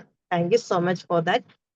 ദെൻ നമുക്ക് വൈൻഡ് അപ്പ് ചെയ്യാം. തീർച്ചയായും ഇനിയും ഇതുമായിട്ട് ഇമോഷൻ ഇന്റലിജൻസ് റിലേറ്റ് ചെയ്തിട്ടുള്ള വെബിനാറുകൾ ഇനിയും വരുന്നതായിരിക്കും. എല്ലാവരും മാക്സിമം പറ്റുന്നവരെല്ലാം ജോയിൻ ചെയ്യുക, ഷെയർ ചെയ്യുക. ഉള്ളവരോട് ഇനി ജോയിൻ ചെയ്യാത്തവരോടുണ്ടെങ്കിൽ ഷെയർ ചെയ്യുക. ഏറ്റവും ഇമ്പോർട്ടന്റ് ആയിട്ടുള്ള ഇന്നത്തെ കാലത്ത് ഏറ്റവും കൂടുതൽ എല്ലാവരും ഉണ്ടാവേണ്ട ഒരു കാര്യമാണ് ഇമോഷണൽ ഇന്റലിജൻസ് എന്നുള്ളത്. അപ്പൊ അതിന് നമുക്ക് എന്തൊക്കെ ചെയ്യാൻ പറ്റും എന്നുള്ള കാര്യങ്ങളാണല്ലോ നമ്മൾ ഡിസ്കസ് ചെയ്യുന്നത്. അപ്പൊ ഇത്രയും നല്ലൊരു കാര്യം ഡിസ്കസ് ചെയ്യുമ്പോൾ അതിൽ മാക്സിമം ആളുകളെ എൻകറേജ് ചെയ്യിപ്പിക്കുക, മാക്സിമം ആളുകളെ കൊണ്ടുവരിക, എൻകറേജ് ചെയ്യിപ്പിക്കുക, ജോയിൻ ചെയ്യിപ്പിക്കുക എന്നുള്ളതൊക്കെ ചെയ്യുക. മാഡം ഒരു കാര്യം ചോദിച്ചോട്ടെ? ചോദിച്ചോളൂ. മാഡം എവിടെ വർക്ക് ചെയ്യുന്ന, മാഡം എന്താ ബാക്ക്ഗ്രൗണ്ട്, അതൊക്കെ ഒന്ന് ഓഡിയൻസിന് ഒന്ന് പറഞ്ഞാൽ നന്നായിരുന്നു. തീർച്ചയായിട്ടും പറയാട്ടോ. ഓക്കെ, അപ്പൊ നമ്മള് ഈ പറഞ്ഞ പോലെ 3-4 ആയിട്ടുള്ള ഇമോഷൻ ഇന്റലിജൻസിന്റെ വെബിനാറുകൾ നടത്തുന്നതായിരിക്കും. അതിന്റെ ഉള്ളിൽ നമ്മൾ ഈ മാസം തന്നെ അല്ലെങ്കിൽ maximum as soon as possible നമ്മൾ എന്ത് ചെയ്യുന്നതായിരിക്കും, ഇമോഷൻ ഇന്റലിജൻസിന്റെ workshop for professionals or adults കൊണ്ടുവരുന്നതാണ്. എല്ലാവരും ജോയിൻ ചെയ്യുക, മാക്സിമം പറ്റുന്നവരെല്ലാം ജോയിൻ ചെയ്യുക. മാക്സിമം എന്നല്ല, എല്ലാവരും ജോയിൻ ചെയ്യുക. കാരണം ഇത് ഏറ്റവും കൂടുതൽ ആവശ്യമാണ്. ഈ പറഞ്ഞ പോലെ ടെക്നിക്കുകൾ എന്തൊക്കെയാണെന്ന് ചോദിച്ചു, എന്തൊക്കെ ടെക്നിക്കുകളാണ് യൂസ് ചെയ്യുന്നത്, എന്തൊക്കെ നമുക്ക് ചെയ്യാൻ പറ്റുമെന്ന് ചോദിക്കുമ്പോൾ ഇതിന്റെ പ്രാക്ടിക്കൽ വേർഷൻ അല്ലെങ്കിൽ ഇതിന്റെ ഡീപ്പ് ആയിട്ടുള്ള വേർഷനിലോട്ട് നമ്മൾ എന്ത് ചെയ്യാണ്, വർക്ക്ഷോപ്പിലൂടെ ഇറങ്ങി പോവുകയാണ്. ഒരു വർക്ക്ഷോപ്പ് നടത്തുമ്പോൾ ഒരു 5 days വർക്ക്ഷോപ്പ് നടത്തുന്നതിലൂടെ ഇതിന്റെ ഡീപ്പ് ആയിട്ടുള്ള വേർഷനിലേക്ക് നമ്മൾ ഇറങ്ങി പോകുമ്പോൾ നമുക്ക് കുറച്ചുകൂടി സമയം, 1 മണിക്കൂറല്ല അല്ലെ, ഇപ്പൊ നമ്മൾ 1 മണിക്കൂർ സമയം കിട്ടുകയാണെങ്കിൽ നമുക്ക് കൂടുതലായിട്ട് സമയം വാട്സപ്പിലൂടെ ഇന്ററാക്ട് ചെയ്യാൻ പറ്റുന്നു. ഓരോ കാര്യങ്ങൾ, ഗ്രൂപ്പ് ഡിസ്കഷൻസ് വരുന്നു, ടീം വർക്ക് വരുന്നു. ഇങ്ങനെയുള്ള കാര്യങ്ങൾ ചെയ്യുന്നതിൽ കുറച്ചും കൂടി എഫക്റ്റീവായിട്ട് നമുക്കിത് നമ്മളിലേക്ക് ഇറങ്ങി വരും, നമ്മളിലേക്ക് ഇത് അഡാപ്റ്റ് ചെയ്യാൻ പറ്റും. അപ്പൊ അതിനെല്ലാം ഈ വർക്ക്ഷോപ്പ് ഉപകാരപ്പെടും. മാക്സിമം എല്ലാവരും ജോയിൻ ചെയ്യാം, ഉപയോഗപ്പെടുത്തുക, പ്രയോജനപ്പെടുത്തുക. ഇങ്ങനെ ഒരു ഓപ്പർച്യൂണിറ്റി അധികം എല്ലായിടത്തും കിട്ടില്ല. സോ ദെൻ എല്ലാവരും എന്ത് ചെയ്യാം, പ്രയോജനപ്പെടുത്തുക. ഓക്കെ, ദെൻ പറഞ്ഞോളൂ. മാം, വർക്ക്ഷോപ്പില് എക്സ്ട്രാ ഇന്നത്തെ സെഷനെക്കാട്ടിയും എന്തൊക്കെയാണ് എക്സ്ട്രാ വരുന്നത്? അല്ലെ ബേസിക് ആയിട്ടുള്ള കാര്യങ്ങൾ തന്നെയാണോ, അല്ലെ എക്സ്ട്രാ ആയിട്ട് എന്തൊക്കെയെങ്കിലും ഉണ്ടോ? തീർച്ചയായിട്ടും എക്സ്ട്രാ ആയിട്ട് നമ്മളിപ്പോ ബേസിക് ആയിട്ട് എന്തൊക്കെയാണ് അവിടെ, എന്താണ് ഇമോഷണൽ ഇന്റലിജൻസ്, ഇങ്ങനെയൊക്കെയാണ് പറയുന്നത്. ഇതിന്റെ ടെക്നിക്കൽ എന്തൊക്കെയാണെന്നുള്ളത് ഡീപ്പായിട്ട് നമ്മൾ പറയുന്നില്ല. ഇതിന്റെ ഇമ്പോർട്ടൻസ് എന്തൊക്കെയാണെന്ന് മാത്രമേ നമ്മൾ സെഷനുകളിൽ പറയുന്നുള്ളൂ. ഇപ്പൊ തന്നെ ഒന്ന് ആലോചിച്ച് നോക്കാം, ഈ 1 hour സെഷൻ കഴിയുന്നതോടുകൂടി ഒരുപാട് കാര്യങ്ങൾ മനസ്സിലാക്കാൻ പറ്റിയെങ്കിൽ വർക്ക്ഷോപ്പ് വരുമ്പോൾ ഇതിനേക്കാൾ ഡീപ്പായിട്ട് വരുമ്പോൾ എത്രത്തോളം ഇൻഡെപ്തിലോട്ട് ഇത് പോകുമെന്നത് തീർച്ചയായിട്ടും ഊഹിക്കാവുന്നതേ ഉള്ളൂ അല്ലെ. അത് അത്രയും പ്രയോജനപ്പെടുത്തുക എന്നുള്ളതാണ് നമ്മൾ ചെയ്യേണ്ട കാര്യം എന്ന് പറയുന്നത്. ദെൻ ഇതിന്റെ കോഴ്സ് ഡീറ്റെയിൽസുകളും മറ്റുള്ള കാര്യങ്ങളെല്ലാം നമ്മൾ പോസ്റ്റിൽ ഇറക്കുന്നതിനനുസരിച്ചിട്ട് എല്ലാ കാര്യങ്ങളും അതിലുണ്ടായിരിക്കും. 5 days വർക്ക്ഷോപ്പിൽ നമ്മൾ എന്താണ് ചെയ്യാൻ പോകുന്നത് എന്ന് തീർച്ചയായിട്ടും നമ്മൾ അതിൽ കൃത്യമായിട്ട് ചെയ്യും. ഇപ്പൊ നമ്മൾ സെൽഫ് അവയർനെസ് വേണം എന്ന് പറഞ്ഞു. എങ്ങനെ സെൽഫ് അവയർനെസ് കൊണ്ടുവരാം? ഈ 1 മണിക്കൂർ കൊണ്ട് സെൽഫ് അവയർനെസ്സിനെ പറ്റിയിട്ട് അതിലൊരു 1 or 2 minutes 3 minutes ഞാൻ ആൻസർ തരുന്നത് കൊണ്ട് സെൽഫ് അവയർനെസ് എങ്ങനെ കൊണ്ടുവരാം എന്നതിന്റെ ഒരു ഓവർവ്യൂ കൊടുക്കാനേ പറ്റുള്ളൂ. കൂടുതലായിട്ട് നമുക്ക് എന്ത് ചെയ്യാൻ പറ്റില്ല, ഇൻഡെപ്തിൽ പറയാൻ പറ്റില്ല അല്ലേ, ലിമിറ്റേഷൻസ് വരുന്നുണ്ട്. പക്ഷെ വർക്ക്ഷോപ്പിന്റെ കാര്യം വരുമ്പോൾ നമ്മൾ ഡീപ്പായിട്ട് അത് ചെയ്യുകയാണ്. അതേപോലെ സെൽഫ് മാനേജ്മെന്റ്, സ്ട്രെസ് മാനേജ്മെന്റ് എങ്ങനെ ചെയ്യാൻ പറ്റും എന്നുള്ളതിന്റെ ഒരു ചെറിയ രീതിയിലൊരു കാര്യങ്ങൾ പറയാമെന്നല്ല, അതിന്റെ ഡീപ്പായിട്ട് നമ്മൾ പോകണമെങ്കിൽ വർക്ക്ഷോപ്പിലേക്ക് വരുമ്പോൾ നമുക്ക് കൂടുതലായിട്ട് സമയം കിട്ടും. 1-to-1 ഇന്ററാക്ഷൻസിനുള്ള സമയം കിട്ടും. ഇതെല്ലാം നമുക്ക് എന്ത് ചെയ്യാൻ പറ്റും, യൂസ്ഫുൾ ആണ് വർക്ക്ഷോപ്പ് വരുമ്പോൾ. ഈ ഒരു സമയം ഇപ്പോൾ ഇവിടെ കിട്ടിയ ഒരു ഇമ്പാക്ട്, ഇപ്പോൾ ഈ ഒരു സെഷൻ കഴിയുമ്പോൾ കിട്ടിയിട്ടുള്ള ഒരു ഇമ്പാക്ട് എന്താണോ അതിനേക്കാൾ ഭയങ്കരമായിട്ടുള്ള ഒരു ഇമ്പാക്ട് നമുക്ക് വർക്ക്ഷോപ്പ് കഴിയുന്നതിലൂടെ കിട്ടുന്നതായിരിക്കും. കാരണം അത്രയും ഡീപ്പായിട്ട് ഇൻഡെപ്തിൽ നമുക്ക് ഇറങ്ങി പോകാനുള്ള സമയം കിട്ടുകയാണ്. അപ്പൊ അത് മാക്സിമം ഉപയോഗപ്പെടുത്തുക എന്നുള്ളതാണ്. ക്ലിയർ അല്ലേ?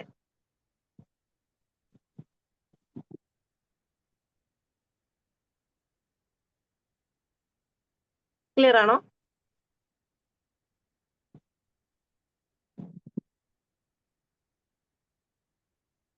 Okay, thank U. അപ്പൊ ഞാൻ പറഞ്ഞു വന്ന കാര്യങ്ങൾ ഇതെല്ലാം മാക്സിമം എല്ലാവരും പ്രയോജനപ്പെടുത്തുക. ദെൻ ഇപ്പോ ചോദിച്ചിട്ടുള്ള പോലെ ഞാൻ എന്താണ് ചെയ്യുന്നത് എന്നാണ് ഞാൻ പറഞ്ഞു. Mind set കോച്ചാണ്. വിംബിൾ അക്കാദമിയിൽ ഇതുപോലെ എന്ത് ചെയ്യാറുണ്ട്, വർക്ക്ഷോപ്പുകൾ ചെയ്യാറുണ്ട്. ഇപ്പൊ കുട്ടികൾക്കുള്ള വർക്ക്ഷോപ്പ് ചെയ്തിട്ടുണ്ട്. പിന്നെ വേറെ മോർണിംഗ് സെഷൻസ്, ട്രെയിനിങ്സ് ഒക്കെ ചെയ്യാറുണ്ട്. ഷാഫി ഇൻസ്പേസിൽ ട്രെയിനിങ് സെഷൻ എടുക്കാറുണ്ട്, രാവിലെ മോർണിംഗ് സെഷൻ എടുക്കാറുണ്ട്. Perceiving BA psychology 3rd year ആണ്, ചെയ്തുകൊണ്ടിരിക്കുന്നു. നിലവിൽ ഇങ്ങനെയുള്ള കാര്യങ്ങളെല്ലാമാണ് ഇപ്പോൾ നിലവിൽ ചെയ്തുകൊണ്ടിരിക്കുന്നത്. ട്രെയിനിങ്ങുകൾ എടുക്കാറുണ്ട്, വർക്ക്ഷോപ്പുകൾ ചെയ്യാറുണ്ട്, വെബിനാറുകൾ ചെയ്യാറുണ്ട്. ഫ്രീ വെബിനാറുകളായിട്ട് നമ്മൾ വിംബിളിൽ ചെയ്യുമ്പോൾ ഫ്രീ വെബിനാറുകളായിട്ട് ചെയ്യാറുണ്ട്. വിംബിൾ അക്കാദമിയിൽ നിന്നാണ് ഞാൻ എൻ്റെ ട്രെയിനിങ് കോഴ്സ് കംപ്ലീറ്റ് ചെയ്തിട്ടുള്ളത്. അപ്പോൾ നമ്മളെ ഇപ്പൊ ഈ പറഞ്ഞ പോലെ മറ്റുള്ള കാര്യങ്ങളെല്ലാം വിംബിൾ അക്കാദമിയിലാണ് ചെയ്യുന്നത്. അപ്പൊ അതുകൊണ്ട് തന്നെ ഫ്രീ വെബിനാറുകളെല്ലാം വിംബിൾ അക്കാദമിയിൽ ചെയ്യാറുണ്ട്. പുറത്തേക്ക് ചെയ്യുമ്പോൾ തീർച്ചയായിട്ടും പെയ്ഡ് ആയിട്ടുള്ള വെബിനാറുകൾ കൊടുക്കാറുണ്ട്, പെയ്ഡ് ആയിട്ടുള്ള വർക്ക്ഷോപ്പുകൾ ചെയ്യാറുണ്ട്, സെഷൻസ് എടുക്കാറുണ്ട്. ഷാഫി ഇൻസ്പേസിൽ മോർണിംഗ് സെഷൻ എടുക്കുന്നത്. ഷാഫി ഇൻസ്പേസ് കേട്ടിട്ടുണ്ടോ? ഇല്ല, ജസ്റ്റ് ഒന്ന് കേട്ടിട്ടുണ്ട് മാം, കേട്ടിട്ടുണ്ട്.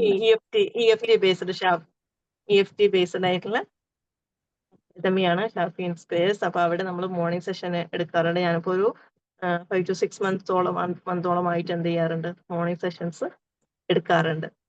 അത് അപ് ടു ഓൾമോസ്റ്റ് ഡെയിലി ഉണ്ടാവാറുണ്ട്. ആൾസോ ഞാൻ പറഞ്ഞല്ലോ BA സൈക്കോളജി ചെയ്തുകൊണ്ടിരിക്കുന്നു, 3rd year ആണ്, ഡിസ്റ്റന്റ് ആയിട്ടാണ് ചെയ്യുന്നത്. ക്ലിയർ അല്ലേ? ഓവറോൾ സെഷൻ എല്ലാവർക്കും യൂസ്ഫുൾ ആയി എന്ന് വിശ്വസിക്കുന്നു അല്ലേ?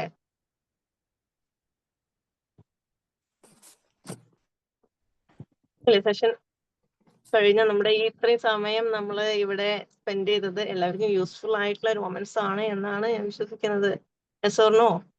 എനിക്ക് ഒരുപാട് യൂസ്ഫുൾ ആയിട്ടുണ്ട്. ഒരുപാട് ക്വസ്റ്റ്യൻസ് ചോദിക്കുന്നു, ഇന്ററാക്ഷൻസ് വരുന്നു, അതിൽ ആൻസേഴ്സ് വരുന്നു. Thank you.